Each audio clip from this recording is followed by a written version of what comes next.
Kia ora. Welcome to another smoking room where we discuss general topics about Umineko, Higurashi, Ciconia, and all of the When They Cry series. My name's Horsefry, and I'm joined here by... Lurf, hello. And I'm Pokey. Hi. And the point of discussion for today is I want to talk about spoilers. Spoilers for... Well, I guess all When They Cry. I kind of wanted to focus on Umineko for the most part. But yeah, I want this episode to be a resource for people who think they've been spoiled and want to know if there's any point in keeping reading. And so if you're one of those people, please stick around. Even though this episode is about spoilers, the first section will be completely free of spoilers, I promise. I will nipa out anything that is a real spoiler. And yeah, I guess the way it's going to be, so the first section will be no spoilers at all. We will leave a warning before we go into very light spoilers for some of the more determined people who think they've been really spoiled. And then the final section will be absolutely full spoilers for everything. And I don't recommend you stick around for the whole episode if you have not read all of Umineko and Higurashi. So yeah, with all that, I guess let's get started. So to start with, I wanted to just kind of generally talk about spoilers and media in general, because like I feel like what counts as a spoiler is different to different people. So like to get us started off, I think like for some people, just things that happen in the story are spoilers. So for example, like hopefully I can spoil this in the completely no spoil section, but in The Empire Strikes Back, is the existence of Yoda a spoiler? I mean, it gets told to you in the first like 10 minutes that there's a guy called Yoda that Luke should go and visit. Mm-hmm. But for some people, I guess that counts as a spoiler. On the other hand, there's probably a much more serious spoiler in The Empire Strikes Back that definitely would have been a dick move if you were passing people who were queuing up to view the movie and just happened to say father. Like that's a real spoiler. Holy shit. That's treated as an important moment in the series. I've never seen Star Wars. I can't believe you'd say that. Oh, I'm sorry. No, it's okay. I fucking who doesn't know this? I tell you what, I'll nipa it out for you, just for you, Lurf, so that when you're listening to it. Can you just nipa the part where you say their just names? For me? Yeah. Make me delusional. That I have never even like heard anyone talk about Star Wars before. It's very interesting because I guess to get into the etymology of the spoiler, it's when something gets spoiled, it's ruined. Yeah. Which it feels very different from how I would normally think of a spoiler in media, because not all spoilers are created equally. Mm-hmm. To me, a spoiler, just off of the top of my head, is any information that I'm not supposed to know up front about a piece of media. Yeah. Anything from what happens in the first episode of an anime, if it's like not in the series' premise, then that's a spoiler. But it doesn't ruin the series for me, because I engage with a lot of spoilers, and if a spoiler gets me interested in a series, then I don't care that I spoiled myself. If that's what it takes to make me interested in watching an anime or reading a book, then I'm okay with having been spoiled. But that feels counterintuitive to the entire premise of it being called a spoiler, because when something is spoiled, there is no two ways about it. You can't really be more spoiled than spoiled. So to you, if you're standing in line for The Empire Strikes Back and you've never seen it before, and I'm coming out of the theater and I'm like speaking to Lurf and I'm like, man, like my favorite bit of that movie was that bit with Yoda. He's so cool. And you were like, you'd be like, you know what, like technically that's a spoiler, but you're not necessarily, once you've seen the movie, I guess, you're not necessarily going to go, well, I wasn't spoiled on the movie. It didn't spoil the movie, but it was technically a spoiler. Is that what you're saying? It didn't ruin my experience. I'd say that if I was going in completely blind to The Empire Strikes Back, about to watch it for the first time, getting ready to watch it, and someone told me that and I didn't already know it, then that would be devastating. I would hate to be told that. But if I have no interest in Star Wars whatsoever, never seen it, don't know anything about it, and so someone is describing what they like about it, and they bring up things that happen, twists that occur, story elements, and those get me interested, then I'll probably wind up seeing it based on what they tell me, making me more and more interested. I think that's how I got into a lot of series, is that I learned something interesting about it, and if that's what it takes to get me interested, then I don't really care about being spoiled. And if I'm no longer interested, then the spoiler didn't matter, because I'm never gonna see or read it. Yeah. So, oh yeah, go No, ahead. I was about to say I'm kind of similar, where sometimes someone like I'll like, you know, like my friends get super into series and I'm like, I'm not super interested in that, but like, you know, like they rant to me about it and they like say something that catches my interest and I'm like, suddenly I really want to watch this thing, even though it's like a spoiler for like the base premise or like a character or like an important twist or something, and I'm like, wait a minute, holy shit, that's kind of base, that sounds really interesting, and then I want to watch it. Yeah. So it kind of also depends on like my mindset about the series. Like I'd like, you know, like Pokey said, if I'm about to go into a movie and I hear a major spoiler about it, then I'm like, man, that fucking sucks. But if not, then, you know, like it can be the thing that like makes me want to engage with the series as a whole. So yeah, it also reminds me of like there's another way that you can get spoiled, which is that that you two are waiting in line for The Empire Strikes Back, and I'm coming out with a mate of mine, and I'm like I really like that this movie had such strong such strong themes of family. Like for some people that's a spoiler as well, because it's telling you what the story's about, but it's also like it's very far removed from what actually happens. It's not gonna ruin a reveal. It's not going to deprive you of the ability, I guess, moving away from The Empire Strikes Back, which is not a murder mystery, but you know, some stories are murder mysteries, and you know, knowing the culprit would be a huge spoiler, but knowing that a murder mystery has a theme of betrayal, I guess, would always happen, but I don't know, a theme of like or for instance, a theme of mortality in a story where like you don't expect that someone's gonna die. Yeah, or even like, just knowing it's a murder mystery when you did not know it was a murder mystery, because then you suddenly know, oh, people are gonna die. You know, like. Yeah, so it gives you expectations about the movie that you may not have had going in blind. Which I have an interesting story about this. I got dragged to see Once Upon a Time in Hollywood by a friend of mine. And this is an interesting one because I liked it a lot less than my friend did, because I had no idea what was happening in that movie. I guess I'm not here to spoil every movie that exists, and I guess a lot of people will not have seen that movie, but knowing some of the historical context of that movie helps a lot, I think, because when I went away and I looked it up, I was like, oh, that's what happened. It's a pretty hard movie to watch if you don't happen to know anything about the historical people in that film. So that's almost like an anti-spoiler. I wish someone had spoiled it for me a little bit. Yeah. That reminds me of Hamilton. The opening. Have you ever seen Hamilton? Oh, I've seen it plenty of times. I've seen it on Broadway at least twice. Oh, yeah. Don't spoil it for me. Do the British win? Well, okay. So basically, I watched it on. I watched it and I don't know my history that well. So in the opening scene, the opening number of that. Okay, so Alexander Hamilton, spoilers for real life, he's dead.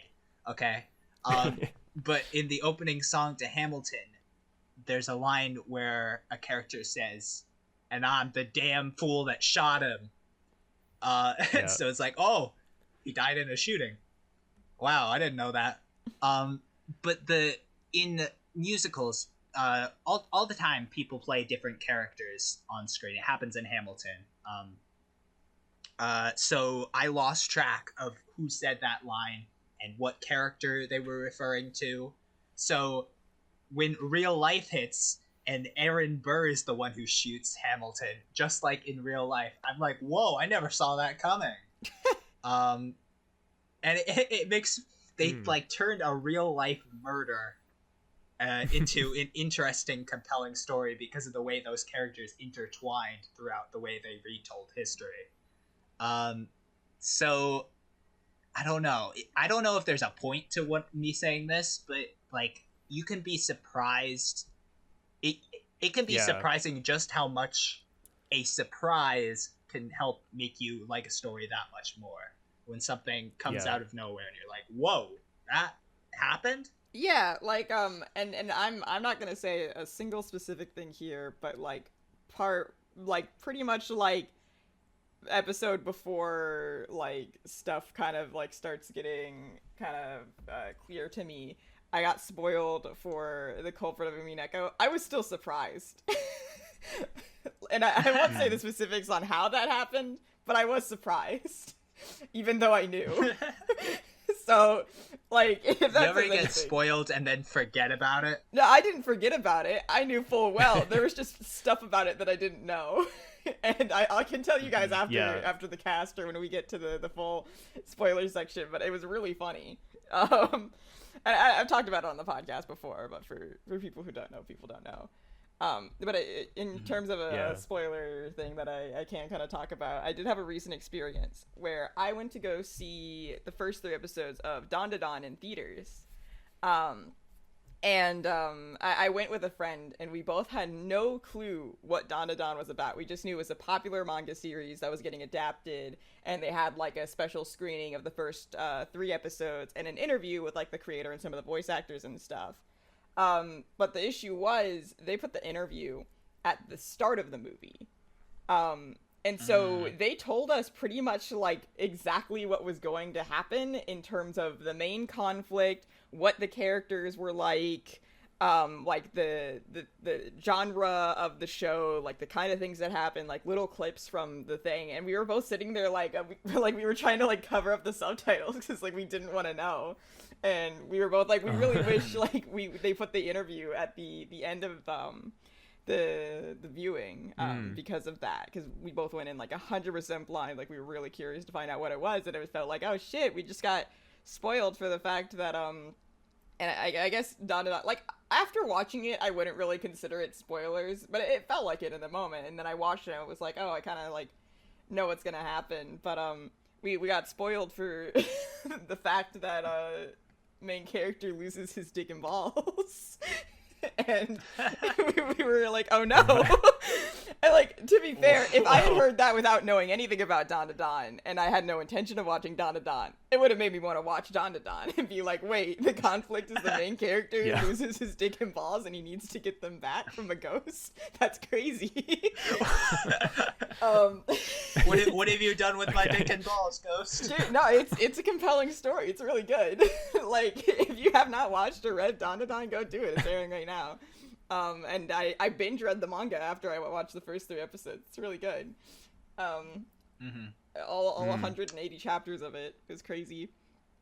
How about as a counterpoint, I say this. What if hearing that in Dandadan, one of the main characters loses their dick and balls makes me not so interested? What if I'm like, that sounds like a lame premise for a story, or just something that I'm not comfortable with engaging with, the lack of dick and balls.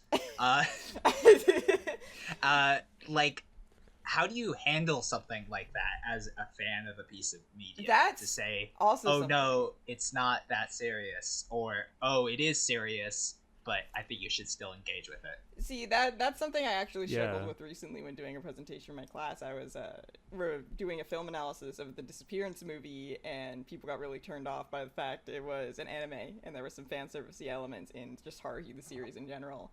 And it sucks because some people are really like steadfast on like when they hear something about a series, they do not want to watch it or engage with it, even though it's like really good. In Dandadan's case, I would say that it is far more than just a story about that. It's coming of age, it's romance, it's action, it's comedy. The characters are incredibly charming. If you're watching the series, the soundtrack is incredible. The voice acting is incredible. The animation is gorgeous.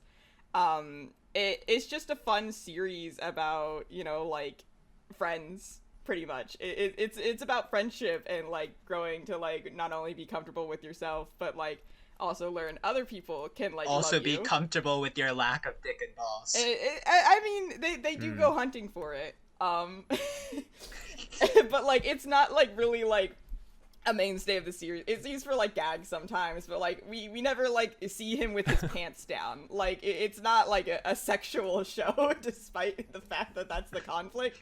The creator is actually an apprentice for Fujimoto, the creator of Chainsaw Man. And he talked That's about the so funny. conflict I of wanna talk being, about that. like, wanting to have a conflict that was within, like, 10 feet of your character, and, like, there's nothing, like, that would be more of a struggle for a guy than losing his dick and balls. Like, that's, like, ow, like, that sucks. Like, it's emasculating. Yeah. It's like, you need that back, like, for a lot of reasons. Like, it's a real conflict, even though it sounds silly.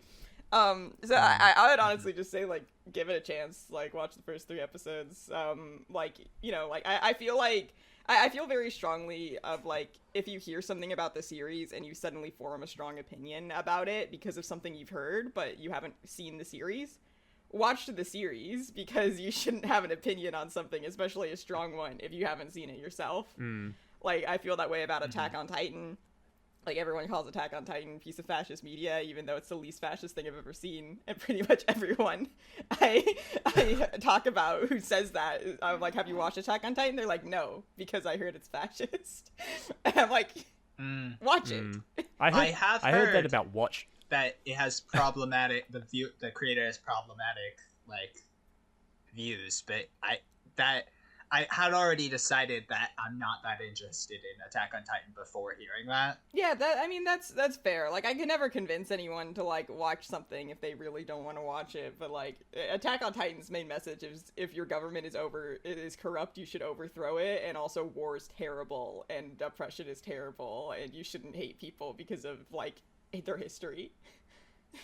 Like, it has a really good and positive message. Yeah. So, but That's nice to hear. I heard that Watchmen was beloved by fascists. That was one of the things I knew about it before I read it. The superhero and comic? I remember, Well, it's superhero comic. yeah, and like, I just did air quotes. It's yeah. I won't go into too much detail because I guess this is supposed to be a completely spoiler free, so I won't spoil anything. But I guess it's not a good description of the story. But if you are a fascist, then probably there's things about it that they really like. I could see that. But anyway, I had 2 thoughts about your point, Pokey, about what if a spoiler makes someone not want to watch a series? Because I guess to get the big one that I want to get out of the way. This year I've had the pleasure of watching Marcy stream all of Umineko, and she did something related to that, which is she put trigger warnings at the start of every stream that could have had potentially upsetting material in it. And I think that's a really good idea just in general. But that is, I guess, a spoiler in a way, like to head someone up about, hey, look, this bit is going to have triggering material related to whatever, is a kind of spoiler. So, like, I don't know. I guess it's a trade-off, right? It's not always something that you just avoid spoilers at all costs, no matter what. Like, sometimes it serves a real, genuinely valuable purpose. Yeah, I love this series called Juno Steel, and I've not caught up with it, but it is either on or done with its final season, and it is an audio story on a podcast called Penumbra Podcast. And so in the description of every episode, you can see the trigger warnings, and it can be very helpful. Sometimes it's like loud noises. Sometimes it's themes of like transphobia, and it can help to be prepared for that. It's something also I feel like I talked a lot about in school, or wrote a lot about in school, about like, do trigger warnings help with actually engaging with problematic material? And I don't know. I think it just, trigger warnings is that I feel like if there's any pushback on trigger warnings, it comes from a place of well, I think that someone is in their right to ignore trigger warnings if they don't want to be spoiled. But I think that having an option like that is just makes something extremely accessible. Because there was one or two episodes of Juno Steel that I did wind up skipping because I knew the triggers weren't going in. I listened to a bit and I decided that, you know what, I'm just gonna skip to the next one, and it worked out fine. Yeah. Yeah, no, I get that. Yeah, I mean, I'm personally someone who doesn't really go looking for trigger warnings, but that's also because there is, like, not a lot that can, like, really, like, upset me in a fictional context. But I do, like, understand, like, how, like, nice trigger warnings can be, especially, like, if you are someone who can be pretty sensitive, even at least in terms of being like, okay, like, I could handle this hypothetically, but I'm not ready right now, you know? Like, I feel like that's one of the best ways to use trigger warnings. I'm, like, personally one of those people who thinks, like, you shouldn't avoid upsetting things at all costs, because it's important to learn how to, like, deal with and process those things, and I think that fiction is an excellent way to do that. But, you know, like, if you can't handle something in the moment, you can't handle it.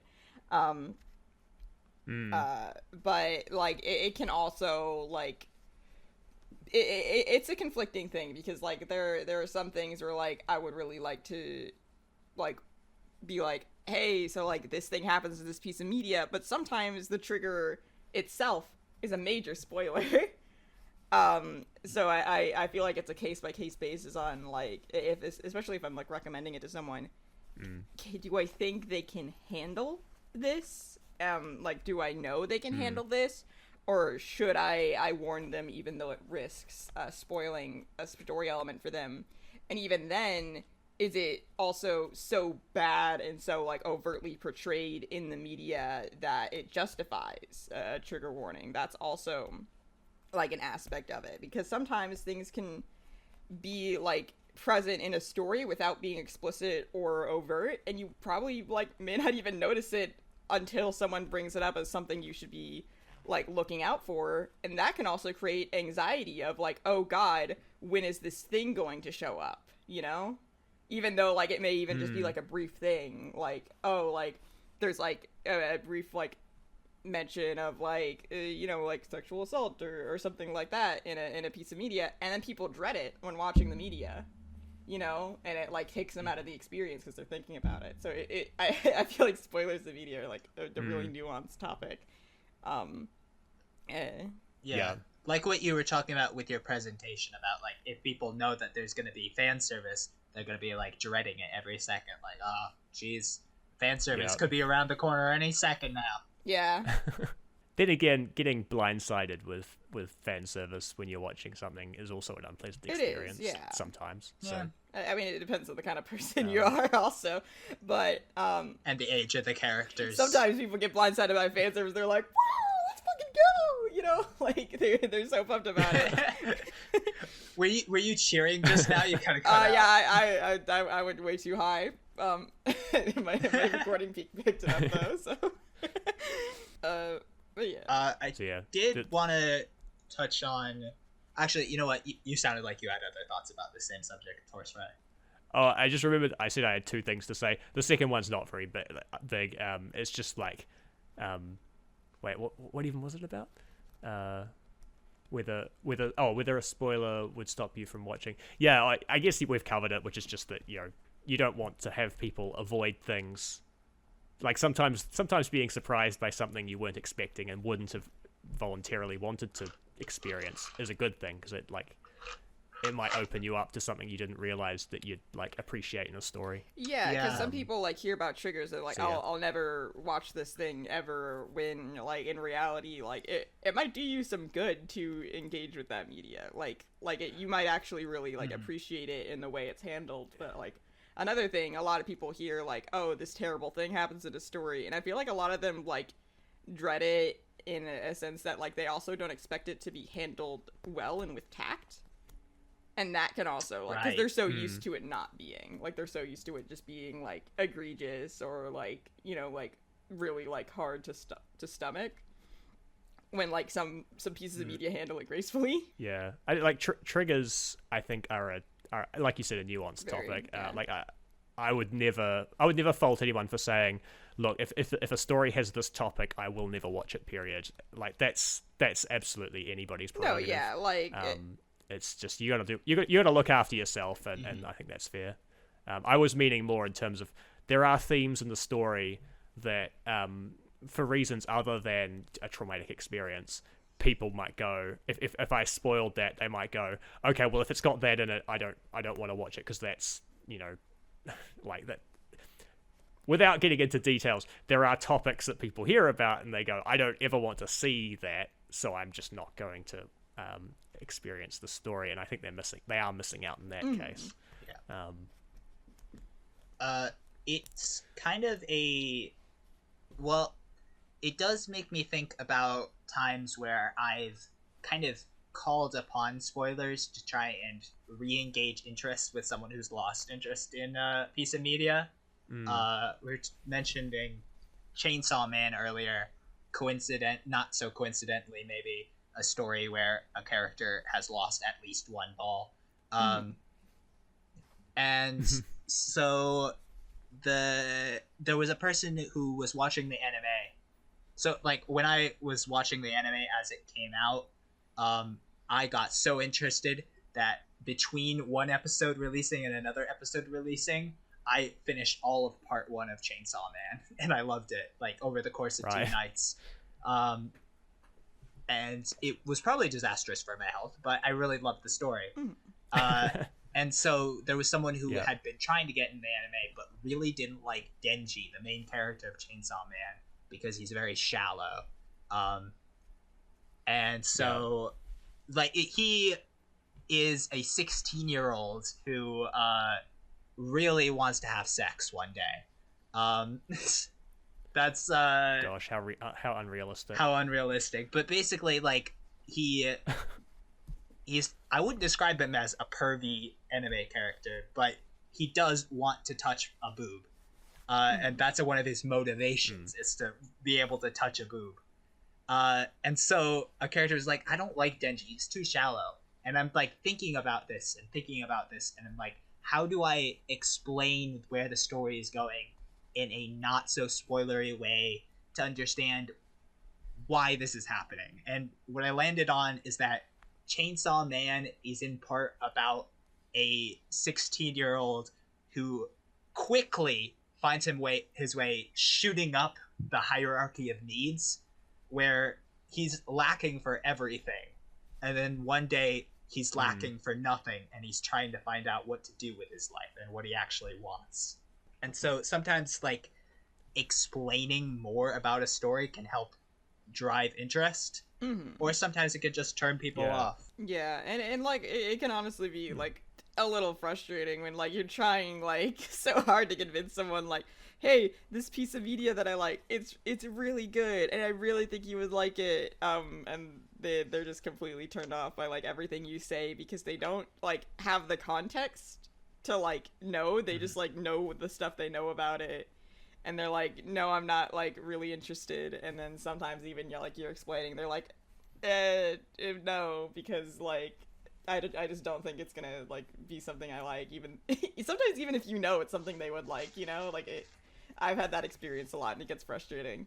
Like, I had a friend who I really wanted to get to watch Attack on Titan, and he saw it like back in middle school, like when it first came out for him, and you know, he was like, like I don't need to like rewatch the first season. Like if you really want to watch it, like we can like kick off from like season 2 or whatever. And I was like, no, you don't remember. You don't remember Attack on Titan. You need to rewatch it. And I could tell he was dreading it, but he was at my house, so it was my rules and my TV. And we sat down, and I made him watch Attack on Titan, like starting from season 1. He got obsessed with Attack on Titan for the next like 2 years. He like made like cardboard cutouts of the characters. Like he was so into it, but he just really didn't want to rewatch it because he thought he remembered everything and he thought he knew what it was about, and he was just like didn't think he was interested.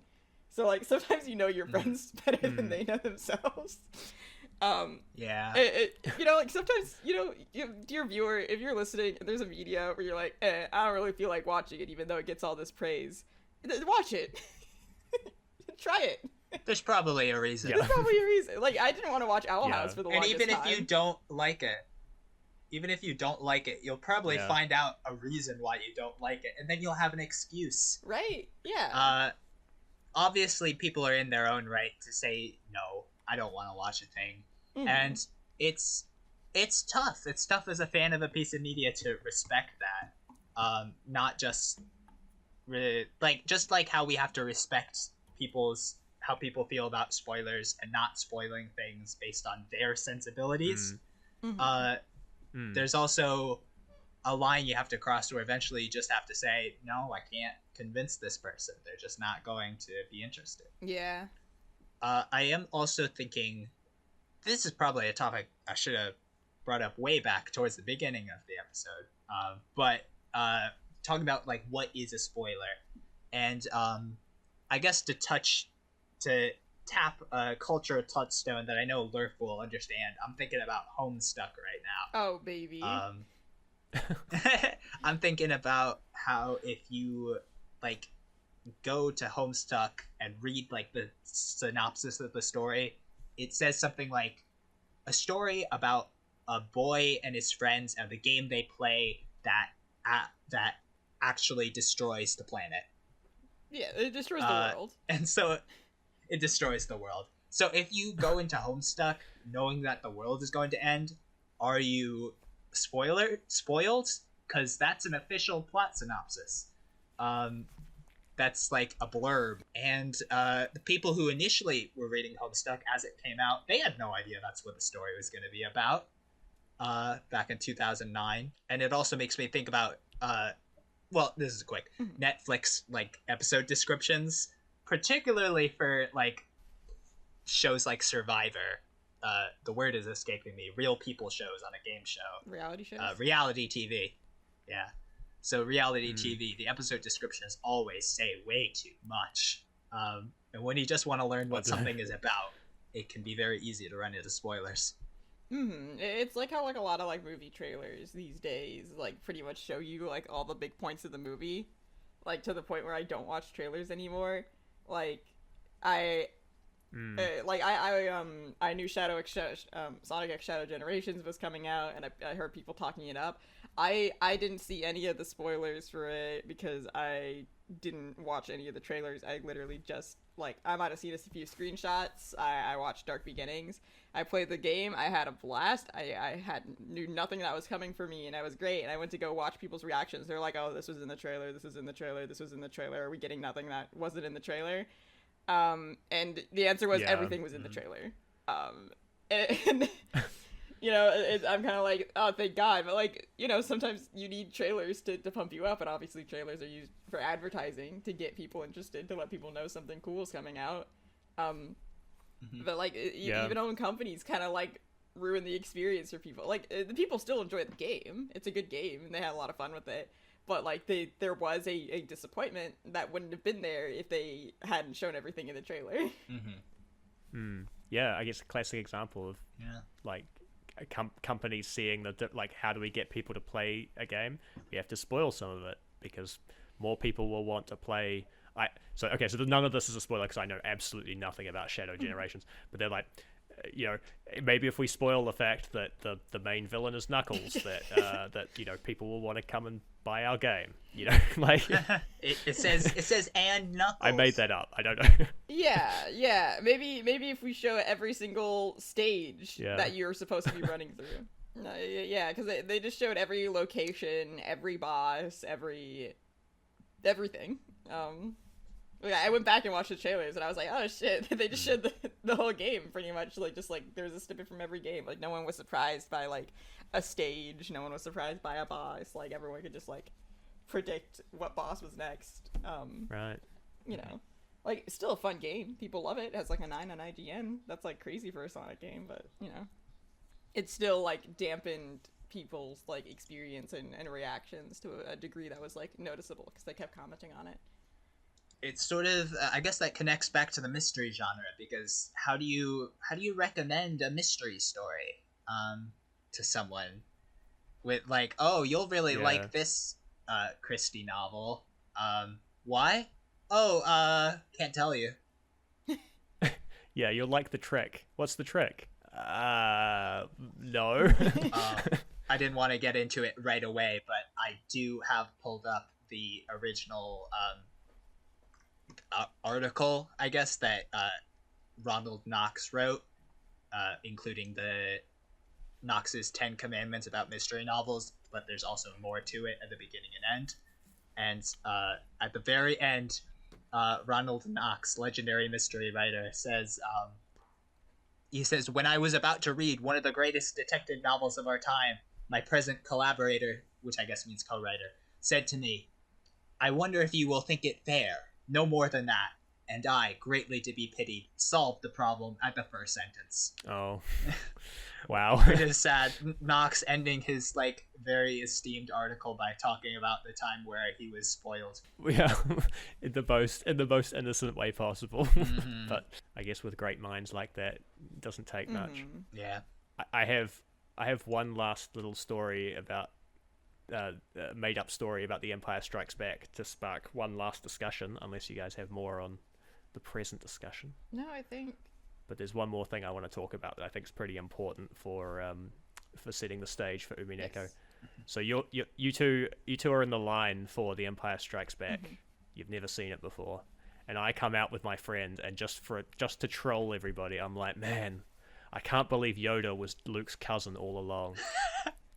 Fake spoilers. Fake spoilers. I think we got to talk about, and I don't think this is a spoiler for Umineko, but they are so prevalent for Umineko, and I think more people need to realize, like, not even on purpose. Not even on purpose. That's the funny thing. But like, more people need to realize the effect these kinds of things have on people, because like everything we've just said, I think still applies in this circumstance. I really have still ruined the movie for you, even though you're going to get to the end and be like, that motherfucker, like there was nothing in there in the end about. But like, there's a few things here, like the fact that I've mentioned, the twist is that some person is some person's like relative. That's still actually going to impact the actual reveal at the end of The Empire Strikes Back that there is Luke's father. Apologies again, Liv. That twist is actually going to be somewhat tainted by the fact that I've actually primed you to think that way.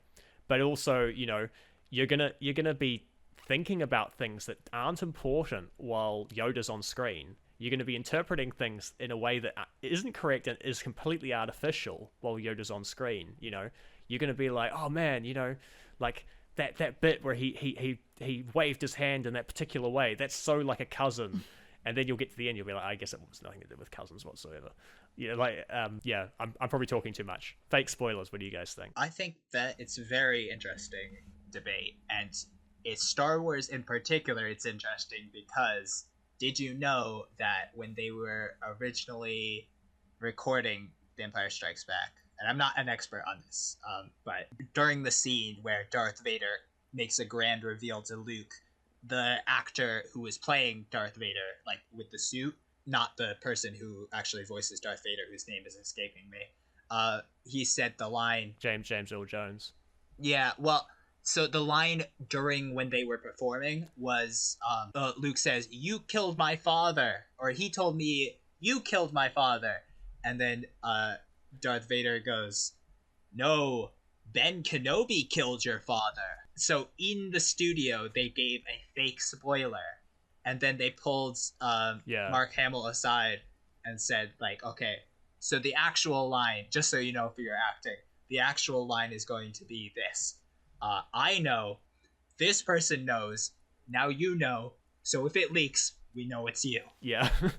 Which, it's a very fun way to handle, like, preventing leaks, is to just flood it with fake information. Yeah, actually, I think something like this happened with, like, the MCU, where, Tom Holland can't keep a secret. I was just thinking that. And so they lie to him, and they don't tell him anything that's going on, so he doesn't accidentally leak it during interviews. The MCU is so relevant to this discussion because, okay, the snap. Can we talk about what the snap is? I mean... I want to say no, just the way... I don't want to have too many spoilers in here. I mean, I guess I've already done The Empire Strikes Back, but I kind of picked that because I was like, okay, everybody has, like, either seen this or they've fucking seen Toy Story 2 and it has the exact same, like, plot twist in it. Like, like...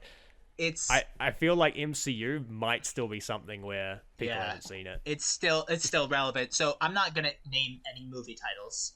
I said one word about it so far, but basically, multiple characters die at one point. And so one of the characters that died was set to star in an upcoming movie. And so people were like, okay, so they're gonna come back to life somehow. And then they were like, no, don't expect a mass revival of the characters who died. And then there was that was a fake spoiler. Because people knew what was going to happen, because on a meta level, how Umineko, they knew that there was some shit going on behind the scenes. It's kind of like bringing an outside source into a mystery novel where, okay, I know this, so I can expect that this is going to happen. So again, without naming any, I have watched a few murder mystery movies just incidentally in the last couple of weeks, and two of them very much I kind of knew more or less how the crime would go because of how much time was spent on certain characters and going like, well, what would be the most dramatic reveal? Right. It's like, it's obviously this, and the detective was making a show of basically accusing everybody on the area of being capable of committing the crime, except for one very noticeable person. And it's like, and that person has like an unspoken motive that like hasn't been brought up yet. Like, I started to piece it together just from that. Some stories are just like that. One last little thing about like spoilers. There are also like certain series, like say the Promised Neverland, and if you haven't seen the Promised Neverland, I'm not gonna say anything specific about it, but there are series like that where the biggest spoiler of the series is like the premise, like it's in the first episode, and like I just want to like ask, like, how do you feel about those? Because for the rest of the series, it's not a spoiler, like it's expected, but like it's supposed to catch you off guard in the first episode. So like say like someone spoils to you like the first episode of like Promised Neverland, and like that's like, premise for the whole fucking series, like, but it's like a world shattering like revelation. Like how would you feel about that? Because like I would be like, it's such like a weird kind of spoiler, because like I would be kind of upset that the reveal was taken away from me. Like, I don't get to be shocked about it, but also the shock of the reveal doesn't matter past the first episode. Like, it's not like crazy, because that's just the premise of the series. Yeah. You know what's another story that's like that is more relevant to me is School Live or School Live. Yeah. That has another big twist in the first episode, that like it's the premise of the story, but if you go into it without knowing that, then you will be privy to that big twist. I also got into an anime. It's not a good anime, so like let me just warn you that it's like trash garbage, but I like it. Even though it's bad. It's 2009 anime. It's called Mariaholic, and it's one of those anime that like doesn't show you the intro, at first because it like spoils like the main like vibes and like, you know, premise of the series, but like it does have like that like first episode reveal that like is the premise of the series, but like you're supposed to like be caught off guard from it. You're supposed to be like, oh my god, really? Like that's crazy. No way, you know? It feels like something that it should be easy to keep those under wraps, but I guess if the entire story, if discussing the entire story revolves around this like early twist, then yeah, I guess it'd be pretty hard to keep that secret. Yeah, so if the spoiler is the genre of the story, then how do you even recommend it to people? How do you get into a story like that?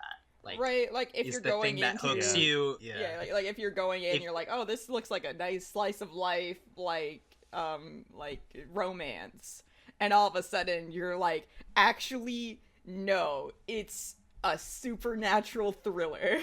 You know, like that would be crazy.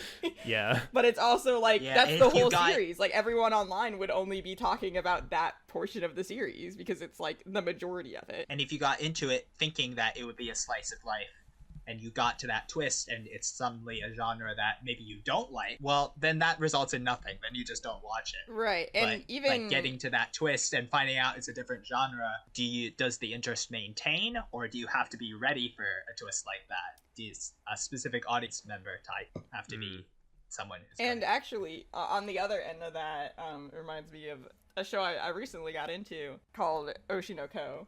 I don't know if you guys have seen Oshinoko. Again, I won't say anything specific about it, but I went into this completely blind. And I just knew a friend of mine was really obsessed with it. And I was watching it, and like the first episode's like a freaking movie. It's like an hour long. And the whole time I was going there like, I don't know if I like this. Like, I mean, like, I'm having fun. There's some silly moments. Like, the animation's pretty. But I was like, this isn't really, like, a series for me. I don't really care for this genre. I don't care for this trope of anime. And it's an hour. It's like a movie. And I obviously sat through it because, like, my friend recommended it to me. My friend's really passionate about it. Of course I want to indulge my friend's interest. We got to the end. You're a good friend. Yeah, we got to the end. I binged the rest of the fucking series. I was like, holy fucking shit, there ain't no way. I finished what was airing of the anime. I picked up the manga. I'm caught up with the manga. I read it monthly. So it's like, what if, like, the spoiler would be the only thing that gets you into the series, but it's a big twist. Like, that's something that, like, bothers me. Because, like, if I had heard of the twist of Oshinoko, like, without having interest to watch it, no one had, like, told me to watch it, I would have been interested. I would have been like, wait, this is kind of interesting, maybe. But I'm also like, I don't think I would have been as interested if I hadn't gotten the shock of the twist. Like, that's what made me want to keep going. I was like, holy shit, like, I was gobsmacked. Whereas if I knew, I wouldn't have had, like, the passion, you know? Like, I would have been like, I might check that out. But because I saw it blind, because some wonderful friend was like, I know you'll like this, and sat me down and made me sit through the schlock, which isn't schlock. Like, I enjoy it now, like, with context, but, like, I thought that was, like, what the whole series was gonna be, and I was like, like, okay, I guess, like, I guess I'm sitting through this for a season and a half with you. So... You genuinely could have just been describing like Higurashi. I could have been, but... yeah. Like it applies there as well. Though I mean, like I watched the Higurashi anime first, so less so with that because I didn't have to sit through like 10 hours. Yeah, I honestly take it back. Higurashi's still peak. It is peak. It is peak. Yeah. But like, there's aspects like that. But there's always the question of like, is the value of the twist more? What is the value of it being a twist? What this story is about, this central key component of the story. Because knowing what genre Higurashi is, well, Higurashi is interesting because the opening scene foreshadows the genre. But if you picked up Higurashi with no idea that it was, I'm just gonna say it's a horror story. If you didn't know it was a horror story, you're like, oh, this is a weird horror-esque thing, but it's not a horror story. It's like, no. There's a lot of scenes. Higurashi is long, and I love those early scenes, but they can be a like, what's the word? A trek to get through. Yes. And you can't. I don't think I've ever worded it any better than you can't just skip the clubroom scenes and say, okay, now pretend you had a bunch of endearing scenes where you learned to like these characters. You can't just say that. Yeah. And like the same was with Oshinoko, you know, like I didn't realize it as I was sitting there, but I was getting kind of endeared to those little guys, you know? And then all of a sudden stuff happened and I was like, holy shit, now I'm invested in these little guys. And like Oshinoko is one of those where the next episode, the second episode, is like it's back to normal, like 20-minute episodes. It summarizes the whole movie, like it like, you know, it like gives like a brief recap, and like you could go into Oshinoko just skipping the movie, watching the first episode. You would not be attached. You would not be invested. Like that's also like the problem of like you could skip it and you just wouldn't feel it, you know? You wouldn't feel anything. It'd just be like, oh, okay, that's like a neat premise, and then you would like go into it, and you'd have to like learn to get attached while things are happening, like while you're already like in the thick of it, you know? And like that would be really difficult with Higurashi for sure. All right, so one final thing about fake spoilers, and then I think I'm out of material for this, and we're getting on an hour, so we should probably start talking about Umineko after this. Probably, yeah. After this, but one final thing, like about fake spoilers. How do you feel about? Okay, let's use Empire Strikes Back again because I've been beating this horse to death. We're in the line to see the Empire Strikes Back, and you quietly whisper to me like, "Man, I would enjoy this movie so much more if I hadn't already been spoiled." I've already seen the movie, so don't worry about that. You're like, I would enjoy this movie so much more if I hadn't been spoiled on the fact that Luke's father. And I've seen the movie, and I'm like, shit. No, that's not real. Like that's fake. Yeah, the classic. That's not the actual twist. How do you feel about that? Is that ethical? I've done this. And does that actually solve the problem? I've done this. I've done this a few times. And me too. Yeah. The thing is, I treat and like I have to use an Umineko context for this because I've done this with my dear friend CJ, who's been on the podcast before. And I don't care what CJ has seen. I don't care if it's real or fake. I tell him, nah, that's not real. I tell him that's not true. I'm like, this is a fabrication, you know? Except the gaslight gatekeep girl boss in this house. Except in one case. And I'll have to tell you the case after the pod because it is a big spoiler, but like to keep it vague. We were one chapter away from that spoiler happening, and you saw a mention of it in the comments of like a soundtrack like video of like one of the OSTs. And I was like, CJ, I know you're freaking out about this, buddy. I know you're like flipping out. And honestly, if this was back in like episode 2, I'd be freaking out too. I'd be like, oh no. I'd be like, oh shit. And I'm like, but CJ, this is not a big deal. And he was like, are you sure? Like, you don't just say that. I was like, it's not a big deal. It's not a big deal. And we get to the next chapter, and he's like, you're right. It was not that big of a deal. He was like, we were just about to get there. But like, that pretty much every other time aside from that, I have either like highly downplayed the spoiler, or I've been like, no, that's not real. And it kind of helps. And sometimes he doesn't believe me. Sometimes he's like, you're just saying that, so I don't freak out about this, because you know I'm very sensitive to spoilers. And it's true. But, like, in a lot of other cases, like, it has kind of helped him, like, stop thinking about it. So he can kind of, like, organically have that reveal. And then he can be mad at me and be like, you lied! But it's like, you got your organic reaction back, you know? And, like, maybe it was still living in the back of your head. Like, maybe you were still like, oh, but, like, this could be a thing, and, like, Lurf could be lying to me.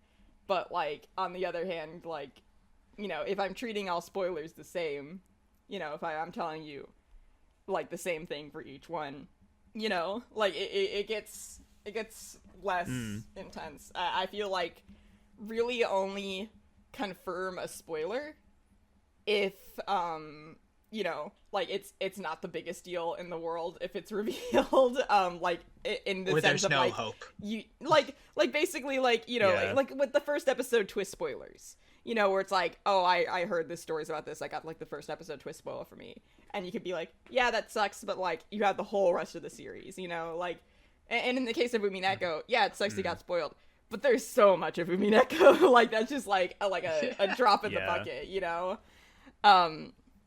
So I feel like, honestly, like, downplaying spoilers is like a way that goes about things that works for me, where like I try to like just be like, hey, that's not important, like, you know, like if we're like kind of like transitioning a little into Umineko, without like, you know, mentioning specific like spoilers that people hear, like people would go on the Umineko subreddit all the time and be like, hey, I got spoiled on blank, should I keep reading? And like some people are in the comments like take my approach where they're like, nah, it's not a big deal, like, don't worry about it, keep reading, like that's not a spoiler. And other people will be like, yeah, it fucking sucks you heard that, like, I'm sorry, but like it's worth it, keep reading. Yeah. And I don't really approve of like, oh no, it sucks you heard that, because I feel like it makes people feel bad, you know, because it makes them feel like it's really impactful. Yeah. You Yeah. know? It's victim blaming in Yeah. the highest degree. I agree. Not the highest degree, but that's a I joke. agree. Umineko is full of that, and we will get into Umineko, r/Umineko posts. But yeah, I agree. In general, don't jump on someone's post and be like don't be so quick to confirm a spoiler. I guess. Yeah. But 'Cause, I like, think it's also relevant to say, like, you don't know how good a spoiler, not a spoiler, how good a reveal can be, even when it's not supposed to be a reveal. yeah, Yeah. I'm gonna give an example from Danganronpa, specifically Danganronpa 2, and this is not a spoiler whatsoever. The game, like the cover of the game, like on the Steam page, on the cover of a physical copy, it's covered with tropical imagery. There's palm trees everywhere. There's a beach, and like there's a jungle, not a jungle, a tropical vibe to all the music. The fact that Danganronpa 2 takes place on a tropical island is not a spoiler. But twice now, I've gotten someone through Danganronpa 1, loaded up Danganronpa 2, made them close their eyes on the main screen so they couldn't see all the palm trees. And when it was revealed that it takes place on a tropical island, their minds were blown, and they like enjoyed that twist so much. I've had that too. Because so like even when you don't think it's a spoiler, sometimes going into a story without expectations can give you something really good to come out of it. So you shouldn't spoil selfishly. Right. Like, definitely don't take it for granted. no, because that would have been me with Don to Don if I hadn't been spoiled by the interview in the theater that was on the big screen. Because obviously I don't think they thought it was a spoiler because it was the premise of the series, you know? Like, if you read a plot synopsis of Don to Don, that'll probably be what you see. But like, I was so upset. I was like, damn it, like, I wish I had seen that organically, you know? And I feel like with, you know, Danganronpa 2, like, that would make a lot of sense, you know? Like, if I didn't know that going into Danganronpa 2, I would have been like, holy shit, we're on a tropical island? That's crazy. The moment where they go to the tropical island is also really good. It's really crazy. I will say, and I'm not gonna give any specifics here whatsoever, but there's a character in Danganronpa 2 that everyone talks about a bit. And I knew like most things to know about this character, and I knew what this character was like. I've heard things. I knew this character's lore. I got surprised in the first trial about this character. Not because I didn't know what was coming, but because I was like, holy shit, now? Like, it's happening now? I was like, that was so fast! I was like, that's crazy! I thought it was gonna take a while. I thought it was like gonna be like by the end. Danganronpa actually is like pretty big about that for me. It's very interesting the way that a lot, because Danganronpa is a series of mysteries that can be very easily spoiled. And like just seeing one image can spoil the entire culprit of a given murder case. Like I also got spoiled. Danganronpa is also after you. Yeah. I also got spoiled for the culprit of the first game. And like, you know, like you go through the game and you're like, if you know what I know, I'm like, huh? I'm like, what? Because I didn't know how. My Danganronpa. And that was the fun part. Yeah. Like, I didn't know how, but I did know the culprit. So I did get to have some, like, fun, like, trying to, like, piece it together and be like, wait a minute. How does Are you this talking work? about the mastermind? Yeah, the mastermind culprit. The big one. That's so interesting. Because my story with Danganronpa is that I watch a YouTuber called Nico B. Nico B is Nikobe's interesting as a YouTuber because I love him so much. He does all kinds of funny voices. But he's kind of bad with spoilers because he references prior games that he's already played. So it's like, unless you've been watching for years and linearly going along and following the narrative of the characters that he likes to voice, you will get spoiled for Danganronpa and Zero Escape eventually. But I saw like his other videos, then I saw that character from Danganronpa 2 that you were talking about. And I'm like, I'm so interested in this guy. I have to watch the Let's Play of Danganronpa 2 because that's the game he's from. And then I watched all of Danganronpa 2, and in Danganronpa 2 they talk about what happens in Danganronpa 1, but they don't word it very, very specifically. They heavily allude to it, but I went into Danganronpa 1 knowing that who the main culprit is, like who the mastermind is, what their fate is, but not when that fate will occur, which resulted in some crazy twist for me, whereas like I really thought one character was going to live this long, but actually they lived this long. And it's very interesting the way that like if a story is good and you know spoilers, it can also just like you can just wind up not caring. Like in Danganronpa V3, I saw a screenshot on like the Steam page or like or the Steam community of like one character strangling another character. I'm like, oh, okay, until I see that CG, those two characters are never gonna die. But then I forgot about it because I was just so invested in the story. No, I get that. Like with Danganronpa, like honestly, me knowing stuff had me theorizing in ways I wouldn't have theorized before. Because I was like, wait a minute. And like I had a lot of extra fun with Danganronpa too, because I had no idea about that story except for that one character. So like I went on like an emotional journey with that one, whereas like Danganronpa 1 was more figuring out like how does this work? What's going on here? What's the deal? So like sometimes knowing a spoiler is fun. And like even knowing the culprit of a murder mystery can be fun. Like if you got spoiled, like it may not ruin it for you because then you're just like looking at the story in a completely different light. Like it's a really, really unique experience to know who done it, but not know how they done it. Or why they done it. So like trying to like reverse engineer it is also really fun. For those of you who think you might have gotten spoiled on the culprit of Umineko.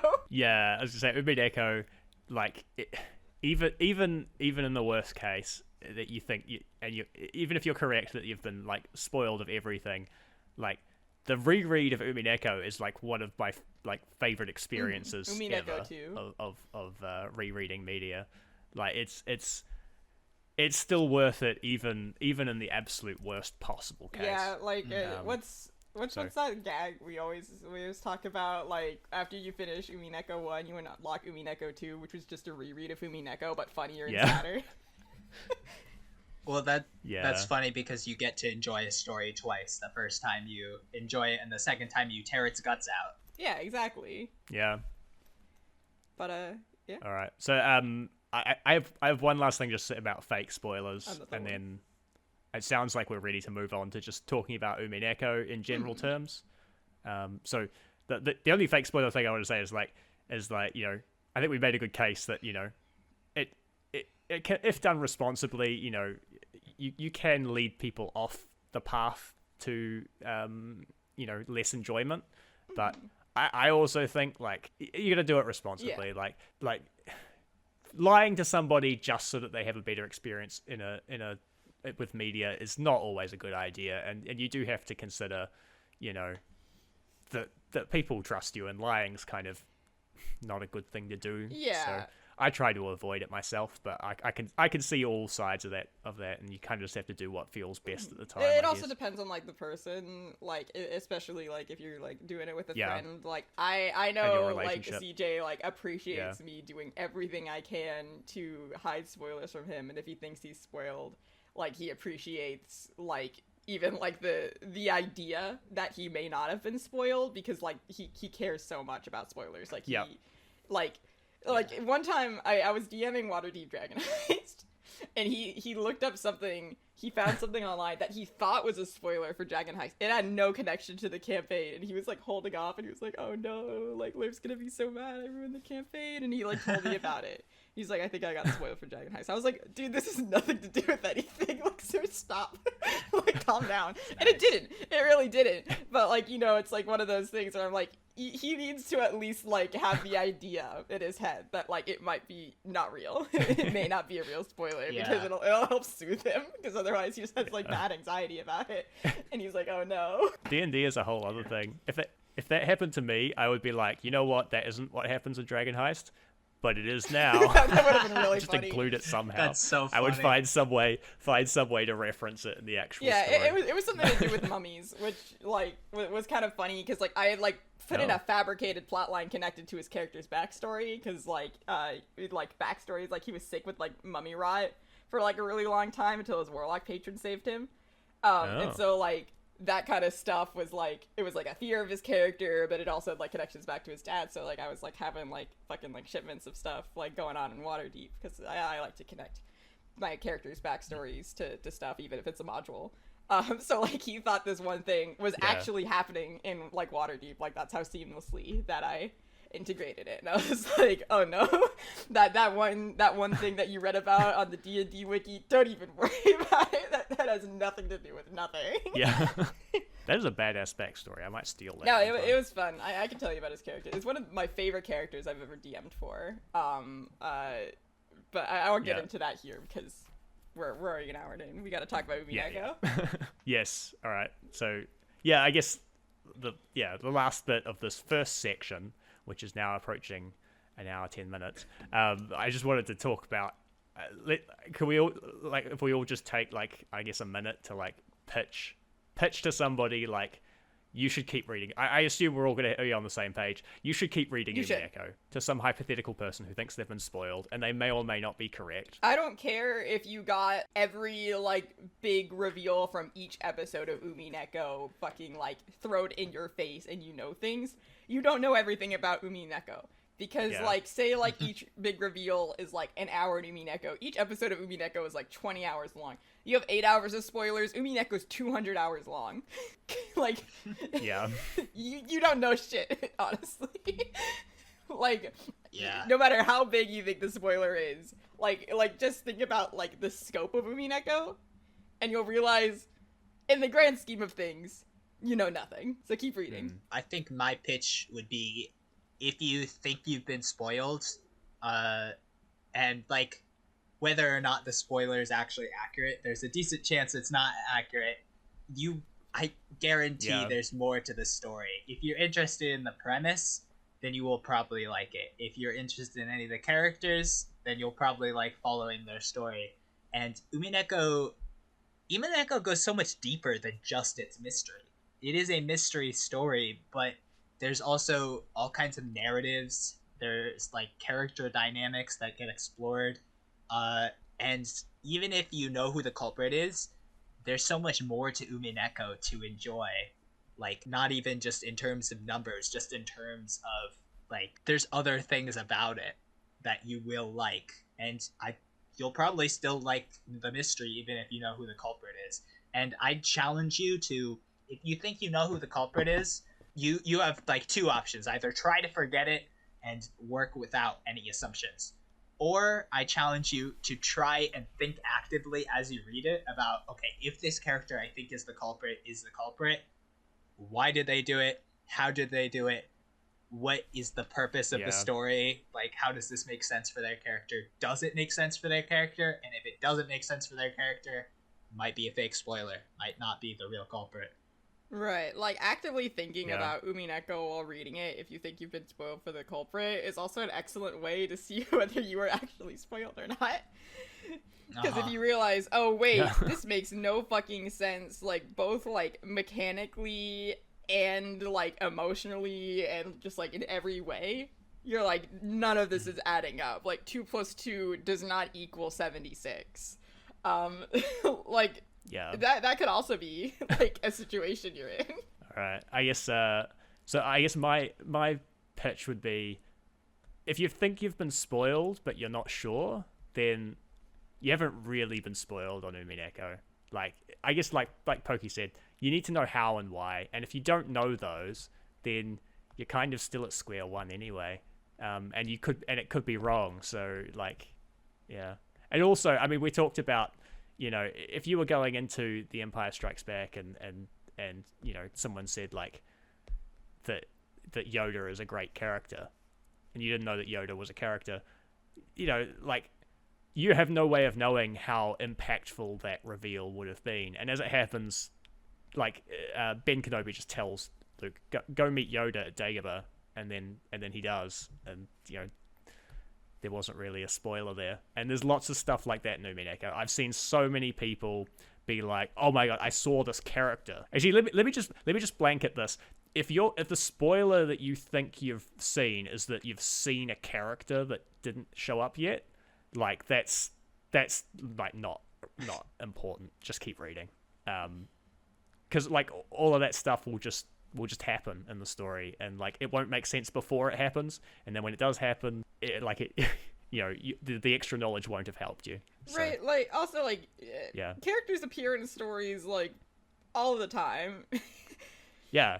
Like, if you see a picture of a character, like I mean, yeah, new people show up all the time in every story. Like, don't worry about it. The existence of one person isn't gonna shatter your entire world of Umineko. Yeah. So yeah, keep reading Umineko. You'll have fun. I promise. Yeah. But should we move on to so you really think you've been spoiled, and you want to make sure that like your spoiler wasn't a spoiler, and you're scared and you're trembling and you're like, please tell me, please tell me it's not that bad. So for heads up, this next section, we would prefer if you are still reading Umineko to turn off now, go back and read Umineko, and hopefully with your fears laid to rest. But yeah, if you still want to keep going with us, basically we're going to restrict this next section to spoilers that don't ruin the story. Like, we're not going to confirm anything that will make the story not worth experiencing. A lot of these will straight up just be things that happen, like Luke goes to visit Dagobah to see Yoda. Like, that's it, you know, like we've talked about. It's arguably a spoiler. It will set up expectations, but also, you know, if you go into it with the knowledge that this happens, but it's not a spoiler, it shouldn't impact your experience of the story. So yes, if you choose to leave us here, thank you very much for watching. And for the rest of us, we'll proceed after probably a title card or something. Yeah.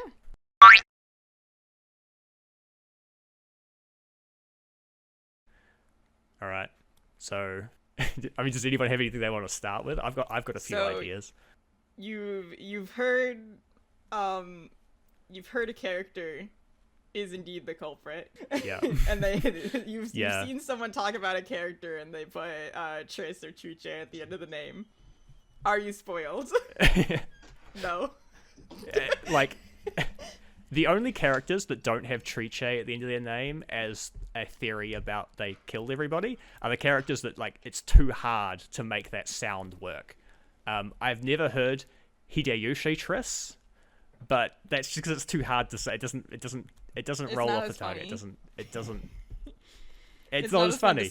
But there is definitely, like, all of these things are every single character has been theorized at one time or another to be the, and the thing about Umineko is they do this in the story. People are, you know, people die, and then the people who are left point at each other and go, they could have done it. It's kind of a staple of the murder mystery genre. I guess they never use that particular terminology. I mean, that's like a fan thing, but it's they kind of use that terminology. It depends. Battler on the family, Rudolph family culprit theory, Hideyoshi family culprit theory. Yeah. Coda culprit theory. Yeah. Servant culprit theory. Servants, yeah, like every servant has been theorized to be Beatrice. Pretty much every family member, like you know, like everyone, and if they haven't actively been theorized to be the culprit in online spaces, people joke about it all the time. Yeah. Like Exactly. 90% of Yeah. those that you see are just the fandom like fucking around and being silly goofy. Like I guarantee it. Yeah. Okay, so like we were talking about memes. I want to mention like small bombs is a meme, all right? Like it's a meme because it's a theory that a character brings up at some It's point stupid. that like is immediately ridiculed in the story, and they're like, "Oh my god, I can't believe you just said that." And we bring it up all the time, like, "Oh man, I can't believe small bombs killed everybody." Like it's a meme, and there's heaps of those. There's lots of crazy out there theories as part of the story, and we love memeing about them. But if you've seen that out of context, then it's not as long as you don't feel like you've ruined the story, then it won't ruin the story for you. Yeah. There's also the I have been told magic is or isn't real. Yeah. Oh yeah, that's a classic one. If Yeah. you think if you've Yeah. been told magic is real, you haven't been spoiled. If you have been told magic isn't real, you have not been spoiled. That is No. the debate of the series, and also Yeah. in general, Inconclusive. it's inconclusive. Like people also joke about it either way. Like again, it's like a popular like thing in the fandom to be like, well, no, because magic is real, or like deny something because magic's Yeah. totally fake. You fucking loser! Can't believe you believe in magic. Like it's. Again, like the fandom jokes around a lot, so like, you know, like even if you see like I know like someone recently on the Umineko Reddit was like, oh, I saw like a card on this game and it showed Beatrice and it just said that she was a witch and she killed everyone. It confirmed her as the killer of the game. Have I been spoiled? No. No, you have not at all. Yeah. It's so hard to be spoiled for Umineko, and like, you know, like as someone, you know, as people who have finished Umineko, I think we can all agree that sometimes when people go like running to the subreddit and like showing like this thing on their phone, they're like, guys, I just got majorly spoiled for Umineko. Like most of us laugh because it's nothing. Yeah. And it grinds my gears when I see somebody show up to r/Umineko with a laundry list of things they've been spoiled on, and most of them are memes, jokes, and stuff, and one of them is actually a real thing. And people go through in the comments, I can't stand this, they go through it step by step and go, that's bullshit, that's bullshit, that's bullshit, that's bullshit. Oh, that sucks that you got that one. That ruins the story for you. It's like, don't fucking tell them that. Just say, like, most of the stuff you've just said is bullshit. Yeah. Like, or potentially all of it. At least half. Yeah. Yeah. Like yeah, 90% yeah. of the shit you have said is definitely bullshit. Yeah. Also, while I'm thinking about it, fun shout out to sprites. You've seen a certain sprite and you think you've been spoiled. So, fun fact about the sprites. Okay, number one, every single gesture, which includes holding a gun, is in the base game sprites. Like that, they're designed in such a way that every like, how do you say, like every character can hold a gun. Yeah. So if you've seen a sprite of a character holding a gun, that doesn't mean that ever happens in the story. If I put this in a game designer terminology, it's the reason why is because the sprites are built in such a way as to save space. So like in order to make a visual novel, if you have a bunch of different emotion sprites, like hundreds of different emotion sprites, it would take up a lot of space and a lot of time to make 100 completely distinct sprites for a character. Yeah. So instead, you create the body parts individually. And that's why when you're playing a visual novel, you might notice that characters might mix and match different body languages with different faces that you've already seen before. It's because those parts are being layered on top of each other to create a new sprite. And that's the way a lot of visual novels handle it. Which also makes it really easy to do a head swap of Beatrice with any other character. So if you've seen that sprite, fun fact, it may or may not appear in the story. I guess it's not a fact at all. That's like the opposite of a fact. But yeah, there's absolutely no way of knowing, despite having seen a sprite, that it happens physically anytime. And that's why my favorite sprite is Happy Hideyoshi with a gun. It's a good sprite. It's a really good sprite. And I can say that without worrying about spoiling. Yeah, because like in the fandom, like a lot of people make sprite edits for memes and jokes, or even just like videos of like like characters like talking to each other. Like like there are like 1,000 reasons for people to like edit the sprites to like make a silly sprite, or like make like a sprite where like, oh, you're the culprit, oh no, and like it's just all goose and gags. Like it happens all the time. Yeah. Also there's a Umineko screenshot generator. I should mention that. So there are straight up fake Umineko screenshots of I made one of Goda doing the what's his name from JoJo Part 4? Josuke? Kira. No, Kira. He has that copy pasta of him doing that. My name is Yoshikage Kira. I'm 33 years old. I live in the. I made a fake sprite of Goda doing that speech with a terrified Ava. Like, I don't know.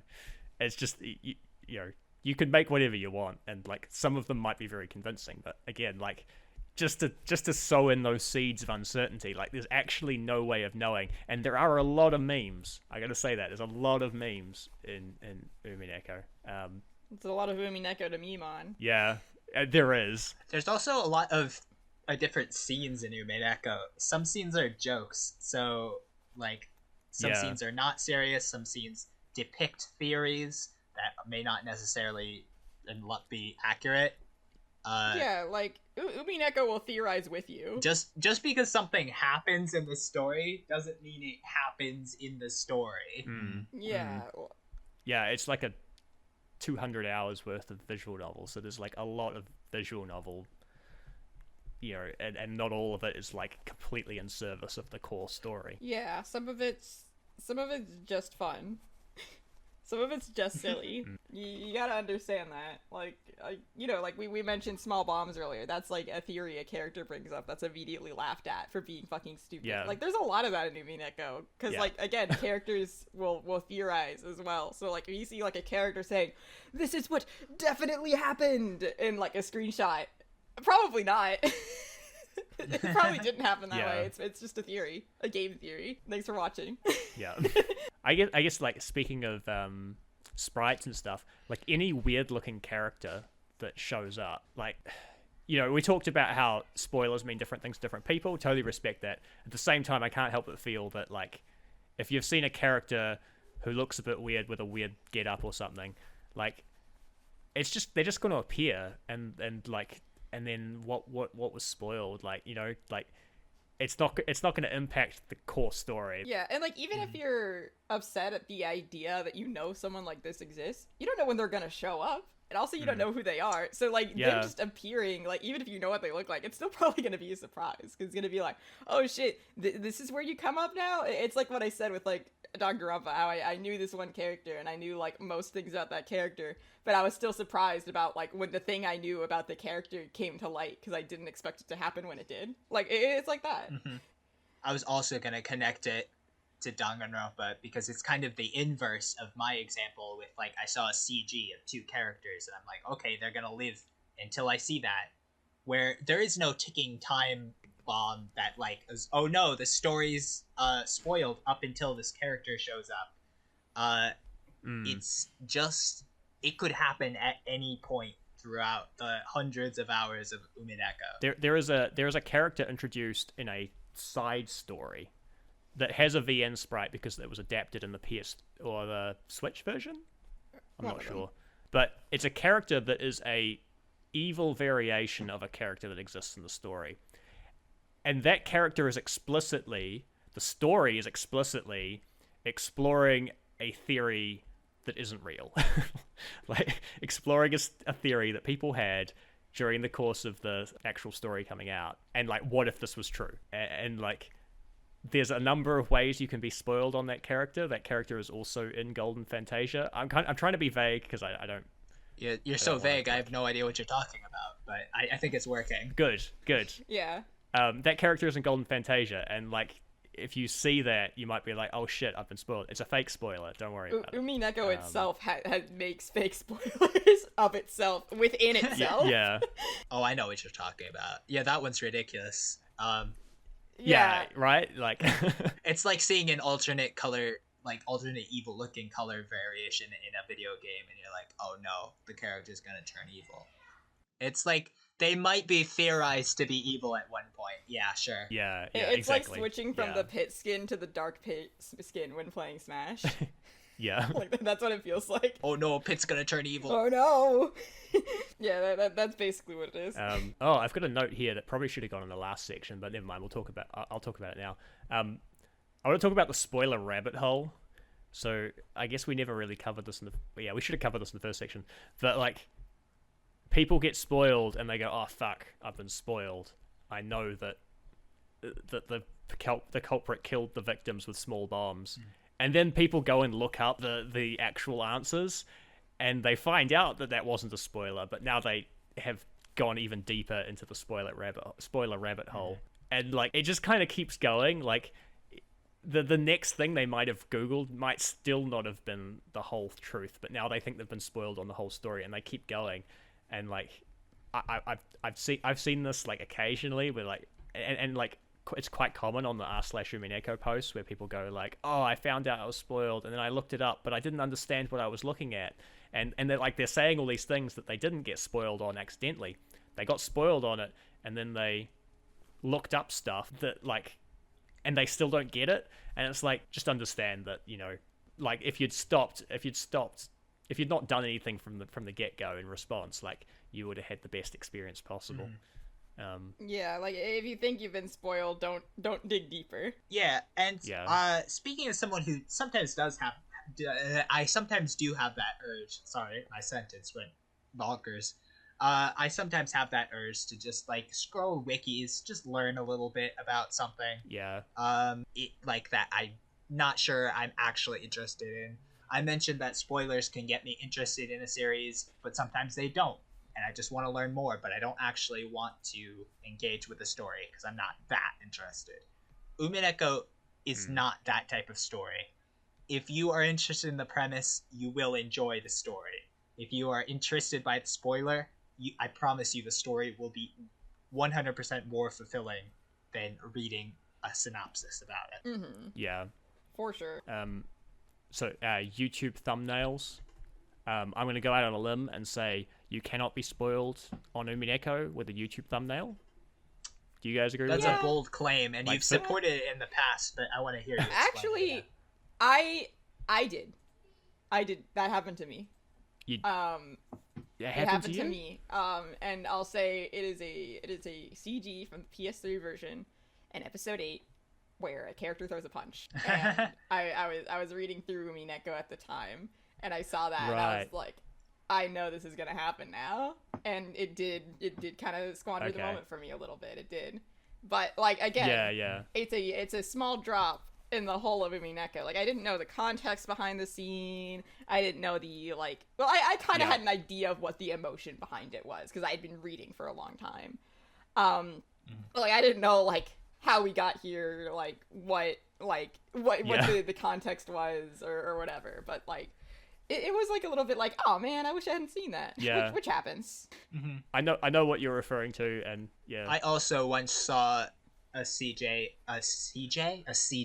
in a thumbnail that was something I wasn't expecting, and in my case, it made me briefly think that one character was the culprit when actually they were not the culprit, because they looked very sinister, and it was not spoiling the culprit. They just looked sinister in that scene. It's probably okay. Yeah. Mm-hmm. Yeah. So that's kind of the effect that I'm kind of alluding to. And I would say even like Lurf's one, like, I know what you're referring to, and yeah, I think that is like that's a spoiler, like. Well, it only felt bad because I'd known, like I was already really deep in it, and I was like, dang. But like, it didn't ruin the moment for me. Yeah. Like, I was still like, holy shit, when it happened. Exactly. You got hit with the Darth Vader in the middle of like the whole watching the movie. I was watching The Empire Strikes Back, and the guy next to me like 5 minutes before it happens went, by the way, that's his father. And I was like, what the fuck? Yeah. It's for lack of a better analogy, that's I think the kind of spoiler. But like, I'm already in it, you know. But yeah, in general, I think people yeah. I was also thinking in terms of like I love Flow Perfecto. I wish they'd come back. Their memes are amazing. I think Flow Perfecto recently did something. I remember seeing it. At least, I will look that up after this. That's who I'm thinking about. Yes. Oh shit. Well, I'll look that up then. But you know, like their thumbnails, you know, a lot of them, like they make them themselves. You know, like it's kind of like our thumbnails, I guess. Like we make lots of thumbnails that are like jokes based on very specific things. Don't make sense without context. Don't make sense without context. Yeah. No, I won't mention one of them here. I was about to describe one of them, but I'm like, just in case, I shan't. Okay. There is one specific and this is by most metrics a spoiler for Umineko, so I guess like mini dropout point if you like have been good till now. But I want to talk about Ava Triss. Yes. Ava Beatrice, because EP3 is not very far into Umineko, and it's not very subtle about the solution to that problem. Like, seeing that could be a trigger to go down the spoiler rabbit hole of being like, oh, I guess Ava killed them all. Like, this happens in EP3. Like, it's you know, still in question arcs. There's like, you know, straight up the ending is like Ava points a gun at Battler and goes like, damn, took you long enough. Yeah. You know, like, it's not subtle. And like, yeah, I feel like it illustrates pretty well. I only bring it up because it illustrates so well how many fake spoilers there are in Umineko. Like, yeah, like, even if like Ava may or may not have killed them all. Let's like lay that out right here. Yeah. She might have killed at least one person. Is that such a crime? Is that such a crime? But like, people hate to see a girl boss winning. But even if Ava was a girl boss and she was winning, then... we support women's rights and women's wrongs in this exactly. household. But like you know, like whether she is or isn't the culprit, as said explicitly in that scene. That's episode 3 of Umineko. There's 8 episodes. You're 60 hours into a 200 hour long story. You're not even halfway through.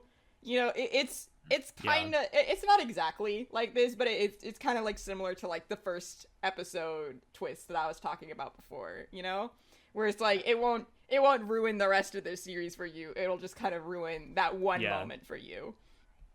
Yeah. And even knowing that Ava is involved in some way, like, spoiler alert, there's more to it. If that was the end, there wouldn't be a game for the rest of the story. If that was the end, Umineko, then that would be episode 8, not episode 3, you know? I hadn't even, it hadn't even occurred to me that I might be interpreted as, like, ruling out Ava as a culprit, because Umineko's not that kind of story. Like, but yeah, like, Umineko is the kind of story where anyone who could be the culprit could look you in the eye and say, I did it. It was me. And then you have no clue whether they're being real about it or not. Like you can doubt it. Even if it's true, you'll be like, but are you though? Did you really do it? Why did you do it? You know, like, Umineko can be as direct or indirect as it wants. It'll still be there will still be like 1,000 questions to come after that. And I think it goes in the reverse too, because it's a mystery story, and like we mentioned, the characters suspect each other all the time. Just because a character accuses one character as a point in the story does not mean that character is now ruled off from being a culprit. The story might be trying to throw you for a loop. It's pretty good at it. No, Umineko is really good at, like, having their characters theorize correctly and incorrectly. Like, just because a character tosses up a theory, it doesn't mean that they're right, but it also doesn't mean that they're wrong. They could be hitting the nail on the head. That's one thing I really like about it. trains of thought make sense. I can't think of a particular moment in Umineko where I thought a character's like suspicions didn't make sense. Sometimes they're fueled by emotion, sometimes they like lack emotion to a negative degree where they're just being cruel. But usually when a character is like, oh, maybe this person did it, it's probably because it makes sense to suspect that person based on the information you know. It does not have anything to do with whether that's the correct answer. It's just Ryukishi being good at putting you in the head of these characters and making these characters like believable.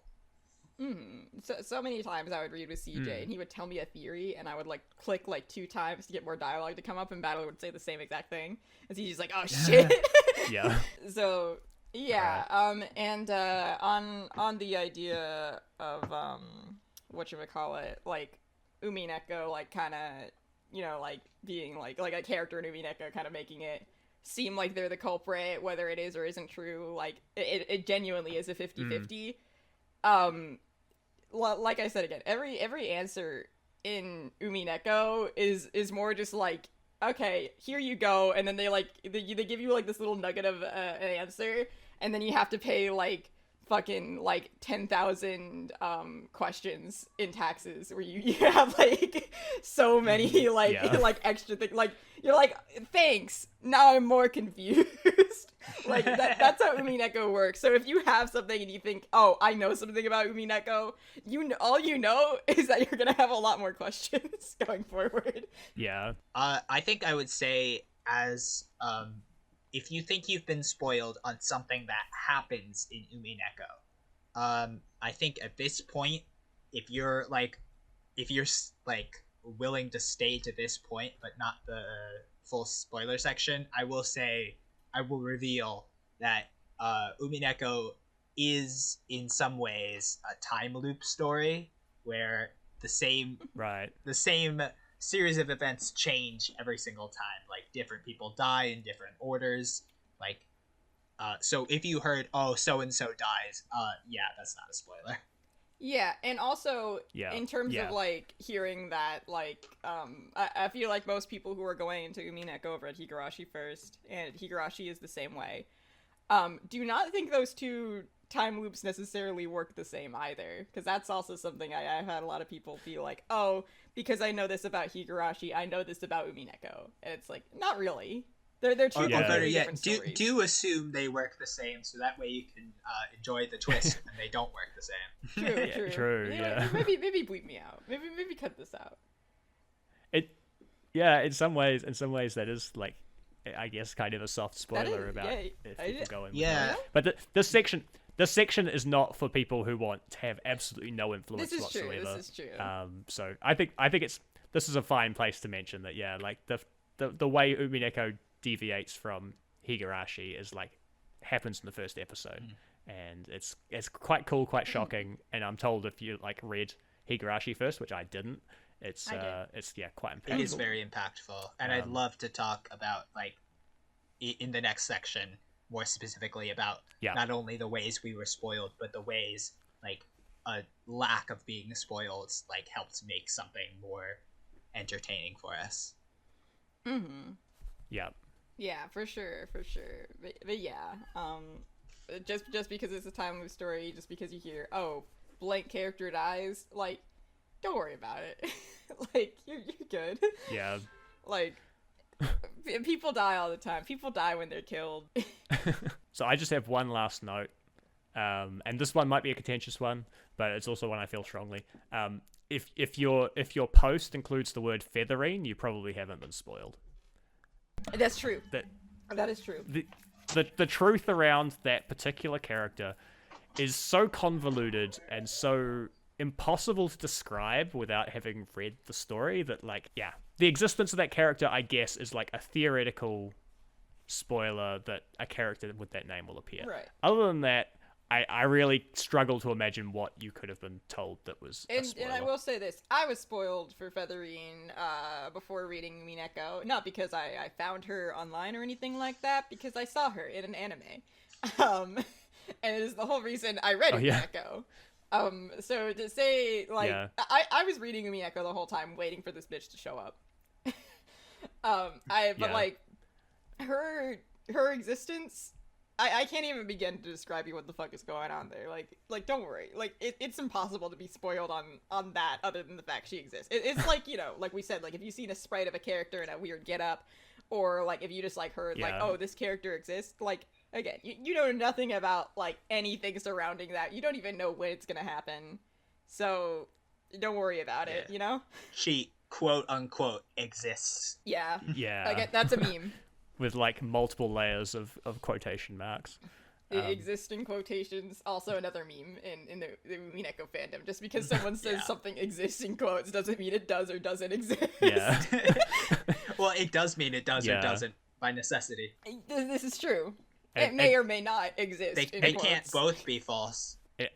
Okay, here's the other thing about Featherine. Anything you heard about Featherine from someone who was engaged in power scaling, like that who would win bullshit, anything you heard, seriously disregard, because they probably did not know what the fuck they were talking about. I'll just say that. Like, I think Maria is the one that's most interesting to talk about in there. Yeah. what, in power scaling? Yeah, if you see a character from Umineko in power scaling, either it's not a reflection of their abilities, or it's just like taking seriously something that was a gag. Yeah. I Yeah. feel like Yeah, power scalers do not understand They Umineko. really don't. They're so bad at it. like Yeah, I like, swear they haven't even read Umineko. They just skimmed the wiki and they're like, this character is powerful, and it's like, no. I mean, maybe yes, but also no. Like, It's so Yeah, much that- more interesting to talk about why characters are powerful yeah. than how much Yeah. one character is more powerful than them. Yeah, like Yeah. it's way more interesting to talk about like the characters within the context of the story than it is to wonder if Featherine can beat Goku. Yeah, you know? Featherine is Yeah. not an interesting character because she can beat Goku. She can, but that's besides the Yeah. point. Well, I could debate that, I but mean, Yeah, of course. I would I debate could debate that. that. But again, this isn't That's a power kidding. I was scaling kidding, video. I was That's for kidding. another secret tea party. Okay, Or just so. because Goku could kick Featherine's ass does not mean Featherine is an uninteresting character. Yeah, lots of interesting characters could be beaten by Goku. Yeah. Yeah, and also I'll say that this is more just me venting. If you are mad that that somebody says that their favorite character can beat your favorite character, I'll just say it straight up. Just grow up. Take the high ground and grow up if they have not. Your character is not interesting because of like what they can do. It's how they're written. Mm-hmm. Yeah. That's why my favorite character is the glass bones and paper skin guy from SpongeBob. True. No, wait, he turns out... Wow. I guess that's a spoiler for a SpongeBob episode. I can't believe You know did what? I'm this. just not going to say it.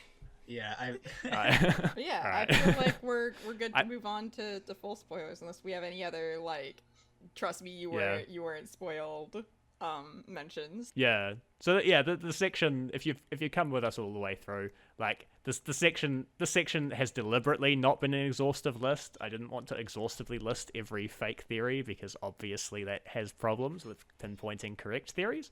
But I just picked the ones that annoyed me the most, to be honest. Like And like also like we don't want to like be like, okay, this one's fake, this one's fake, this one's fake, and then like you'd be like, wait, Yeah. but you didn't mention this one specific thing that I was told it must be real. Like we're just giving like a vague example Yeah. of things here.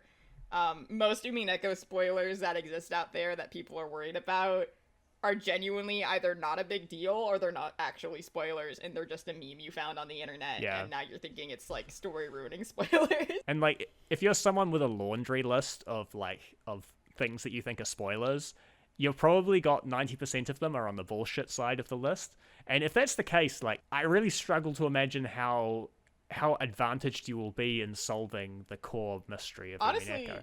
And if that's the case, you know, if you're that easily misled, then yeah, you'll still enjoy the thrill of not knowing who the culprit is. Also, like, Yeah. you know, like, in terms of, like, if you have an exhaustive laundry list of spoilers, you also have to realize, because most of those are probably memes, like, Yeah. you're just gonna have a harder time figuring out what's real and what isn't. You know, it honestly, I feel like the more like exhausted your laundry list is, the less spoiled you are for Umineko. Because you can't like pinpoint what's like real and what isn't. You just have to be like, well, I probably maybe got a little spoiled, but who knows? Because I don't know if any of this is real or not. Yeah. Uh-huh. All right. Well, do you guys have any? I've reached the end of my list, so I'm ready to go into full Umineko and Higurashi spoilers. I'm good to get into it too. Bit, unless you guys have anything to add. Sure. All right. Well, yeah. From here on out, we will be doing full series spoilers. So this is your last stop if you have not read either of those two series, Umineko and Higurashi. We hope you enjoyed the and we hope we could again that we laid some of your fears to rest. And yeah, catch you back here when you finish the story. Yeah, go read When They Cry. And yes, I'm talking to you specifically. Yes. Yes, I'm pointing at the screen at you. Wait, all three of us point. I'm pointing right now. Okay. Yeah. I'm trusting that we're all pointing. Yeah.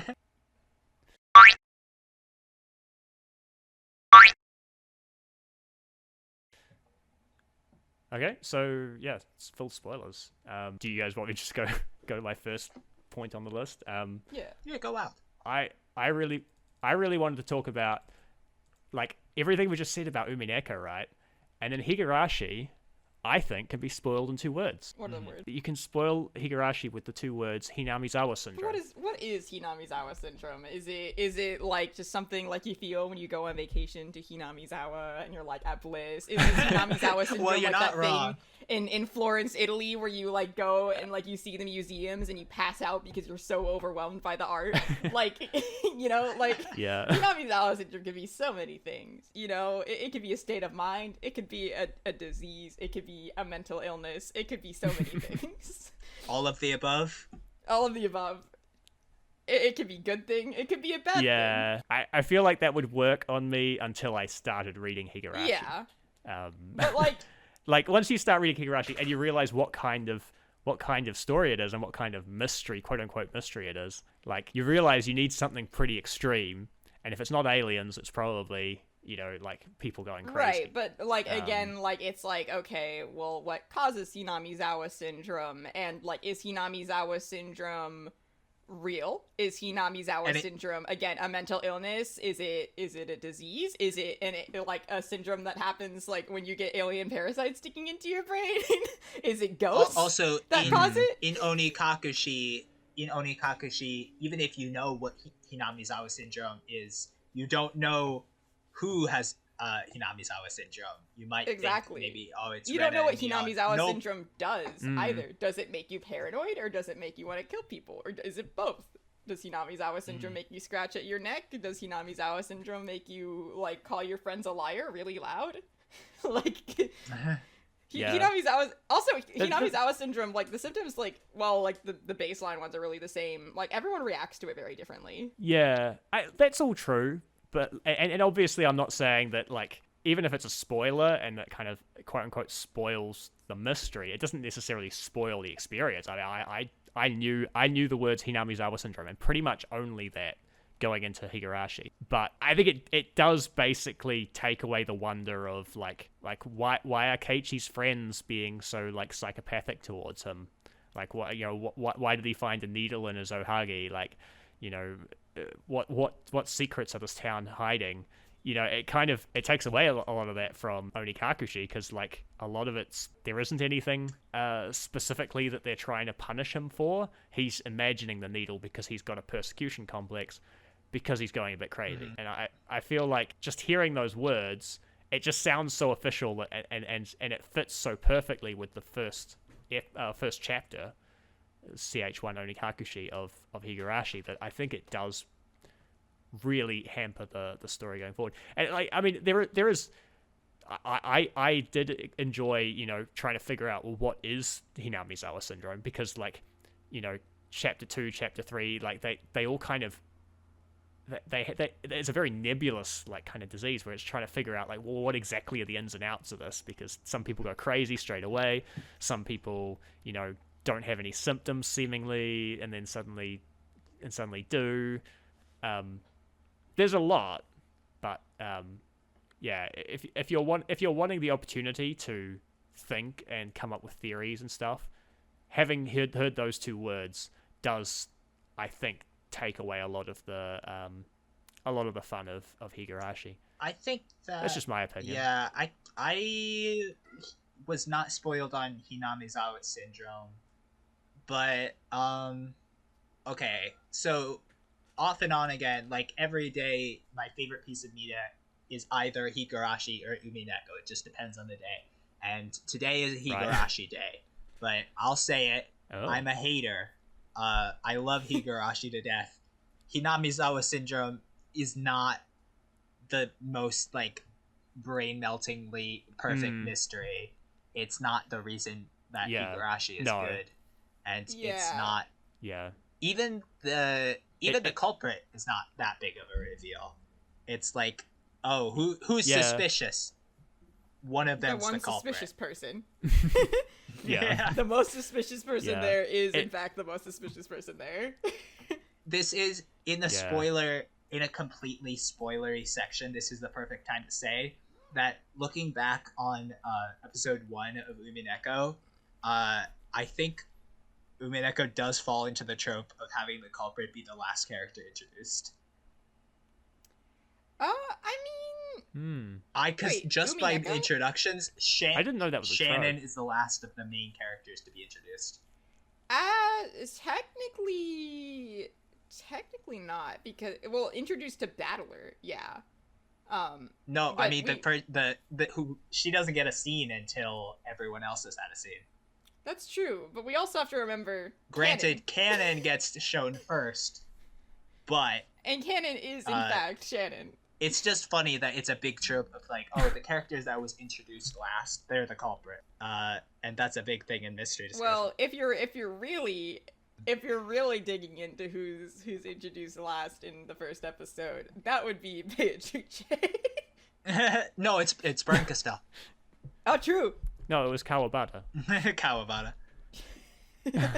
But it's just that like Higurashi, I think, is a great example of a story that it's interesting to think about the mystery, and it's nice to have it revealed, but there's so much more to enjoy besides the mystery. Yeah. Because what I really love about Higurashi are the themes, the message, the like difficult topics that I didn't really want to think about before engaging with the story. Has a lot to say about mental health, and Hinamizawa syndrome is more like the turn of phrase we use, the drop in the bucket of all the things that could be interesting about Higurashi. Yeah, I definitely like the mystery of Higurashi would fail all of the Nox. Well, not all of, but it would fail the Nox Decalogue. It would fail the Van Dynes because it you know, it's basically was it Piro Puyo Pico syndrome? Yes. Like, you know, it gets made fun of in Umineko for a reason. Yeah. No hitherto undiscovered poisons may be used, nor any application that will need a long scientific explanation at the end. Yeah. Yeah. I do think those two words are enough to spoil Higurashi in the sense of coming up with, like, your wild and wacky theories. Like, I didn't really do that because I was like, there's nothing wild and wacky enough for me to feel like it's better than just Keiichi went crazy with an unknown disease X, which makes him like feel persecuted. Yeah, you know, like that kind of covers Onikakushi, and then you have to kind of refine your idea about what that unknown disease X is, because different things happen in different episodes, and you're like, okay, well, why is it that Keiichi isn't always the one who gets sick? You know, like... I think that...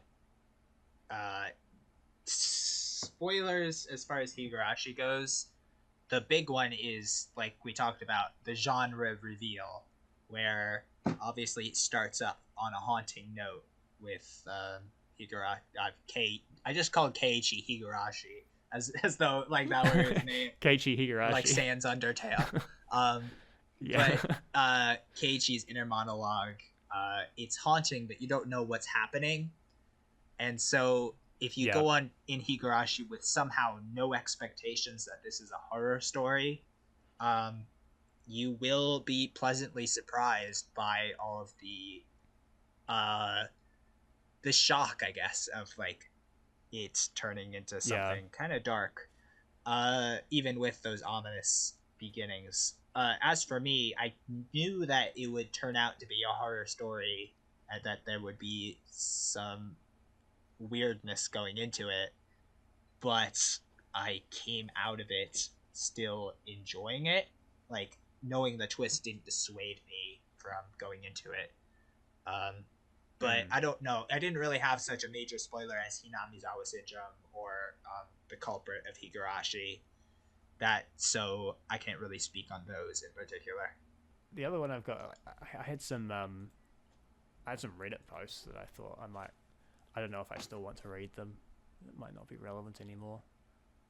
Whatever you think. It has been a long episode, so if you think you're not that passionate about it. Do you guys have anything that you're really itching to say in the spoiler section? How about times we were spoiled? Yeah, like I was about. Umineko? I had a story earlier that I was going to say about CJ. What CJ got spoiled for? CJ read something about Natsuhi throwing a baby off a cliff. That's the funniest thing to be spoiled on. We were in episode 5, and it was like right before Natsuhi like told the story about like, oh, the servant fell off the cliff and it was not my fault. She fell. I promise. And Beito was like, don't worry, I pushed her off the cliff. And we were like one chapter before that. Like we were literally like 30 minutes before we got there. Because like we were like picked up Umineko to like read that night. And it was like gonna be the first thing we were getting to, and CJ's like, I got spoiled really bad. Like Natsuhi killed her baby. And I'm like, CJ, I'm gonna be real with you. It kind of sucks. It sucks a little bit that you heard that, but it's not a big deal. And I promise you, it's not a big deal. We just have to keep reading. And CJ's like, I don't know. Like CJ didn't believe me. And then we got there. We got to the point, and CJ was like, yeah, you're right. Like, we were right here. I was about to find out anyway. So, like, he was like, I was like, yeah, it would have sucked if that was, like, in episode, like, 2 or 3, and you heard that. Like, because, like, I don't know. I guess I would say, like, what do you mean? Jessica's right there. Like, you know, like. But, that would have been a very funny moment for you to be like, no, listen, that's objectively false. Let me list all the reasons why you could be absolutely sure that didn't happen, and then like read 2 chapters, two like paragraphs on, and suddenly like I state in red. Nazi's child is Jessica. Jessica is alive. Yeah. Yeah, but no, that was Natsuhi really gave spoiler. birth to no other child but Jessica. True. Yeah. I approve of that. Yeah, I feel like it's like the only time where like I couldn't really be like, oh, don't worry, it's not a big deal. Because like we were just about to get there, you know, like I couldn't pacify him, but like him knowing that he was right there made him feel a lot better. I was like, it was like the perfect time for you to get spoiled. I was really scared he read a comment about like Shannon and Canon, and that would have been spooky. Which leads me to my personal spoiler. I got spoiled on The Culprit of Umineko, like in episode 5, I think. I was looking up fan art. It was dangerous. I should have known better. But I really liked this one fan artist. And I saw an image, right? And I saw an image of Canon. And there was like a meme, like a Tumblr text image where it's like, I cannot be held accountable for my actions. I am not a reliable narrator now or ever. And it was him with the paintbrush, like painting one of the symbols. And I was like, Canon did it. And then I read episode 6. And Shannon did the thing. The thing where it's like, we can't bring them here at the same time. And I completely, like, I didn't really process the, like, even if you were here, it would only be 17 people, like, Red Truth. I didn't process that properly. I didn't, like, process what it meant. And so I got there. And I was like, Shannon and Canon are the same person. I was like, what? I was like, for me, I realized in text that I said this on the pod before, but I realized from the Red Truth about the number of people on the island that they were the same person. But then I didn't follow up that with figuring out that they're the culprit. I was like, oh, they're the same person. Cool. Who's the culprit? So you had the I just did not me. understand their characters whatsoever. No, it was really funny of me to have that, because I was kind of really bummed out about it. Like, I was like, guys, like, I got spoiled for the Umineko culprit. Like, I know now. And it's like, I'm waiting to this story, so, like, I guess it's fine. Like, I was probably about to find out. And the thing is also, me getting spoiled on it made me feel like it was going to be a more aggressive reveal. Like, I went into episode 8 thinking, oh, Shannon and Cannon are gonna be super important in this, and it's gonna, like, really dig in, and it's gonna be crazy. And then, like, they were barely in it, and I was like, huh? I was like, what? And, like, to be honest, I was a little disappointed in reading EPA, because I got spoiled on that, and I was like, I thought, like, there was gonna be, like, more. But because, like, I was thinking about the fact of, like, well, I know this now, so I'm, like, looking forward to the big reveal. I didn't realize the big reveal was meant to be a soft reveal because of the themes. And, like, going back, like, I appreciate episode 7 and 8 much more. Like, episode 7's probably, like, one of my favorite episodes. But, like, because of that little spoiler, I was, like, kind of like, ah. Like, I didn't, like, appreciate Umineko for what it was, because I suddenly got an idea in my head of, like, what should happen next, or what I thought should happen next.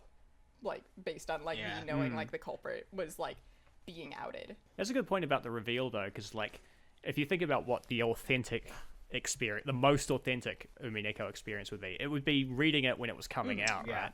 And so there's no such thing as spoilers if you've if you read the latest episode, which might be EP6, you know, and then you go like, cool, I've read it, hey, let's go discuss with my friends, you know, and that's like 100% authentic experience, you know. And if you see somebody on there goes like, hey guys, hear me out, I think Shannon and Cannon are obviously the same person. EP6 would be pretty late, but maybe EP5 or EP4.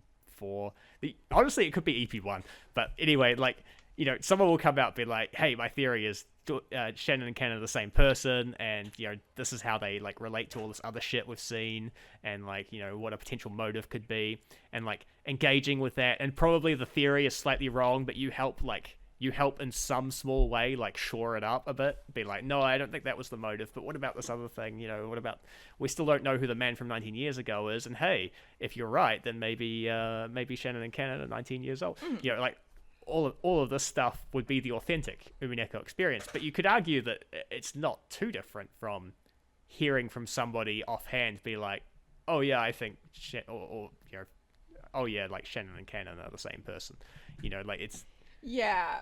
It's very different. It's how I say, like, it's not the same as getting spoiled on the culprit of Knives Out or something, because that you're supposed to go in with no knowledge and come out with all the knowledge. In Umineko, you're supposed to go in with no knowledge but come out with some of it, and you're supposed to piece it together with other people, and that's like that's where I think Umineko really shines. So getting spoiled is bad, but I just think, like, not that the different from the main intended experience. difference is the, like, real authentic Umineko experience is, like, there's no such thing as spoilers because no one knows for sure. Whereas now that Umineko is out, if someone even sees someone theorizing, even if they don't, like, know everything, they're just, like, putting out their thoughts of, like, I think this is the case, and they're right, then when you read Umineko, you're like, oh, great, I was spoiled for the solution, you know? Even if, like, it wasn't even, like, an actual spoiler, it was just someone theorizing. Like, it was like, they were right, therefore now it feels like I was spoiled. Which kind of sucks. Actually, like, Marcy's live streaming of Umineko was, like, very similar, because, like, people would theorize, and, like, I remember it being quite jarring, because I didn't realize, like, you know, I didn't quite realize until I you know, this third kind of, I guess, read through was Sayo's name is, like, pretty much explicitly said in, like, the start of the second episode. So people would, like, were calling Shannon Sayo and coming out with things or completely organically saying, you know, Sayo culprit theory, and, you know, like, a lot of this stuff was just kind of coming out naturally. And, like, if you were in that Discord, you know, the knowledge that these other people were on the same footing as you would have, like, completely changed the like, if someone had said, I think Shannon and Ken are the culprit, you wouldn't have interpreted that as a spoiler, because you're all in the same, experience. And like, yeah, that's also true, which is something I enjoyed about Marcy's live streams, and I was able to pop in, like, seeing people, like, as a group organically theorizing about Umineko the way it's meant to be, like, read was really awesome. Also, can we talk about Marcy knows how to pace a Let's Play series, because she cranked out Umineko like crazy. I was like, okay, let me add this to my watch later. Wait, the next episode's out. Wait, the next episode's out. I don't know how she does it. And she was aiming for it to end. Actually, she wasn't aiming for it. We were talking about it. She was like telling me the schedule. She's like, coincidentally, if I keep up my pace, I will end the series on October 4th. Yeah, I thought that it was going to. It was pretty crazy. Yeah. Well, she all but did. I think she did finish pretty it sure on October 4th. Pretty sure it worked out. Yeah. Yeah. The most recent one was after that, but it was the special. Right, I remember now what I was thinking. I think I got confused with a completely different thought process, which was, oh man, if there was one more episode, there'd be 19. Right. There would be 9. It was something like that. Well, I guess there were 9 episodes. I'll be honest, I'm starting to dip in terms of voice quality and energy, but there is one more thing I want to talk about. Yeah. Can I pivot? Mm-hmm. Go for it. So I wanted to talk about like a moment when I was not spoiled and it really boosted my enjoyment. And it's weird because like it sort of reminds me of a conversation in Umineko about Beatrice being like, oh, so if you were granted your wish, like you wouldn't know to thank the mystical being that granted the wish because you would already have your wish. And so like to really appreciate a moment when you took in a story the way it was intended, in the order it was intended, without like extra information, because the reveal of Beatrice at the end of episode 1 really blew my mind because of the way it plays with Higurashi's format. Because Higurashi has the extra episode. Like every time you finish a Higurashi episode, it unlocks a special like scene where the characters play like they're actors and they talk about the events of the story, theorizing about what it all means. And so he like getting to Umineko and unlocking that tea party, and I'm like, oh, can't wait to hear the characters talk like they're actors and theorize about what happened. And then they start doing that, like, and then it starts having a darker tone, and I'm like, oh, this is text. And even though I had seen the Beatrice fight before, seeing her actually pop up was a different story entirely, because she really made an entrance. And having, like, even that, I didn't realize the scope until I started episode 2, and they returned to that same like room that the tea party took place in, and I'm like, oh, there's chronology here. The loops are retellings. Like this is a game. It's like I have friends that I cannot get into the Higurashi for the life of me, and I'm going to have to get through to them through Umineko. But in my heart, I'm a Higurashi first purist, and it's because of experiences like that where Higurashi sets up one expectation and Umineko like blows your mind. Yeah, I agree. Like we've talked about like reading order on the podcast before, and like even though like you technically can read or experience the When They Cry series in any order, like I went from like Higurashi D in anime to Gosatsu to Umineko to Ciconia, but like really like you can read Umineko on its own, and I've seen plenty of people do it like as a standalone story. But I do feel like the Umineko experience is enhanced by experiencing Higurashi first, especially the Higurashi visual novel, because you get the tea party stuff. And like you said, like that must have been really, really cool to see that happen.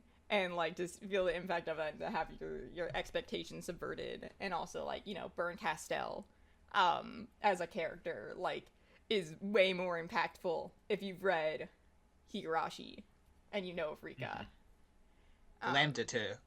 Lambda too. Like I feel like Lambda just to like a little less of a degree, mostly because like, if only because of the ambiguity, but that's also what makes her so interesting.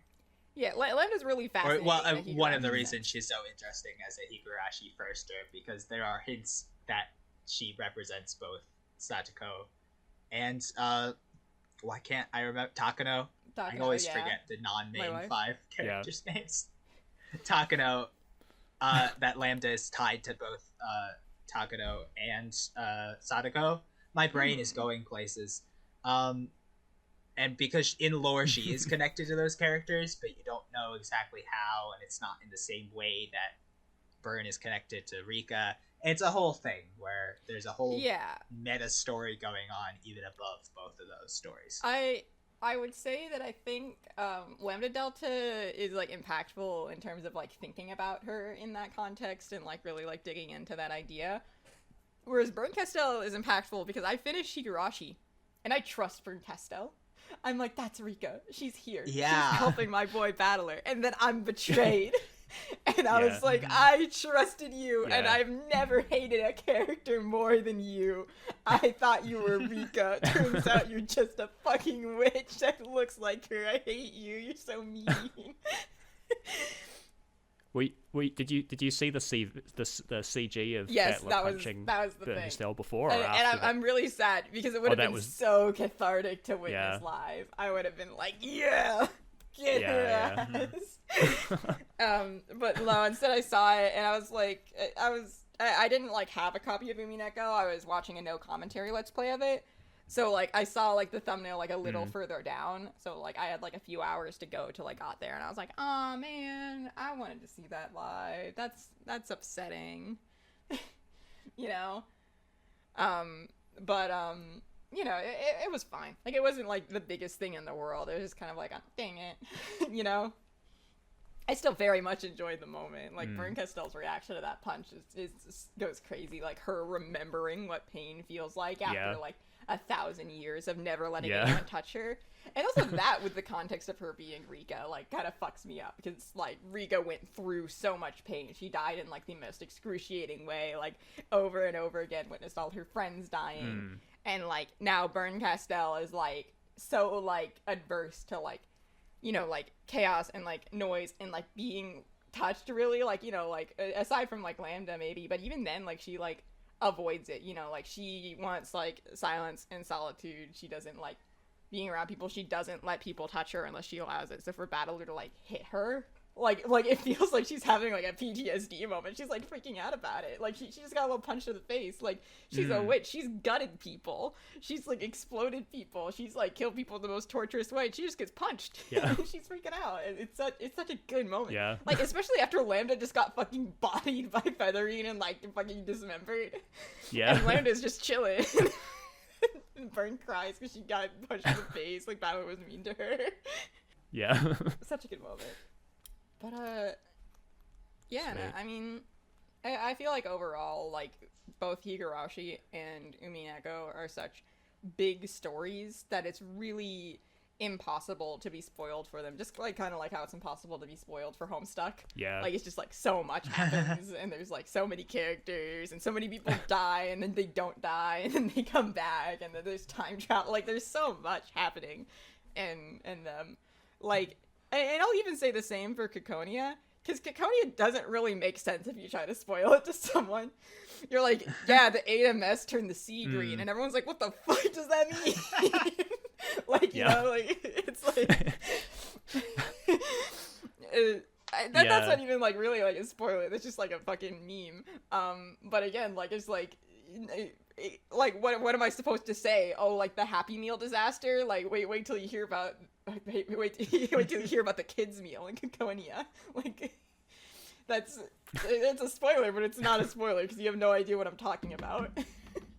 Enjoy those apple slices. Me eating my chicky nuggies during the Christmas party, running around in a circle around the tree while all my friends die. Nah. Ciconia is strange, man. All When They Cry works are very strange and difficult to spoil. I think that's the moral here. Yeah, I don't have any more to add. I guess besides like to complete because you two talked about your experiences of spoilers. I did get spoiled on the culprit, and I don't remember how I did it. I remember how it started. It was because I was reading the manga, and the site I was reading the manga on cut off at the end of EP4 with Anjay. I genuinely think they were just missing the pages, because the last thing I remember seeing of that bit with Anjay in EP4 was like the bit where like there's a bunch of Sumideras like pointing guns at her, and then it's like in the version that I read, it basically cuts straight from like them pointing a gun, being like, "Hey Angie, we finally found you," and then like cutting to like whatever Battler was doing, and then it was the end of the story, and like I was like, so what happened to Anjay? Like, and so I did look that up, unfortunately, and then that like ultimately got me on a rabbit hole that I did spoil myself on who the culprit was. But yeah, it was so long ago, honestly, it's hard to remember how that impacted my experience. Like we've all been spoiled like, one way or another, but like we still talk about it, we still like it. I think about it every day, so you know, if that I mean, it's not. There shouldn't be anyone still there who's like thinking about whether to keep reading or not. If you are, shame on you. We warned you. Shame on, wags my finger at you. But also, still just freaking read it. Read it. You bothered to not listen to us. Just do it. You want to know so bad. You can't handle the truth. Honestly, like even like the shit we're talking about here, it's just such a small fraction of everything, you know? Like there's so much more. There's so much more. Like it would take me like 500 hours to summarize Umineko, and Umineko's only 200 hours. Like yeah. Notably, we haven't talked about Maria and Rosa at all, and that's like a very big portion of like what I think Umineko like does so well. We barely even talked about Battler. It's that subplot. Like he's the protagonist. We haven't talked about like I did think I was maybe getting dangerously close by saying literally nothing involving Featherine could possibly be a spoiler, and I was thinking about it like midway through saying that, being like, well, maybe there's one thing, but I can't say it now. I mean, you can. It's a full spoiler section. If people are here against our wishes, then I could say it. I could say it now. I couldn't say it then now. But I could definitely say now. In case you didn't know, Featherine is the culprit who killed everyone. Yeah. Go watch I equals Y for more. I was thinking more into... True. Yeah. we gotta do a follow-up on I equals Y, actually, because I have a new thought. We do. Me too. I'm a little mad that I'm like falling back into I equal Y, but I also want to deny it. Oh, I'm so glad, because after that recording, you said you were falling into it a little bit, and then after that, you said you were falling out of it.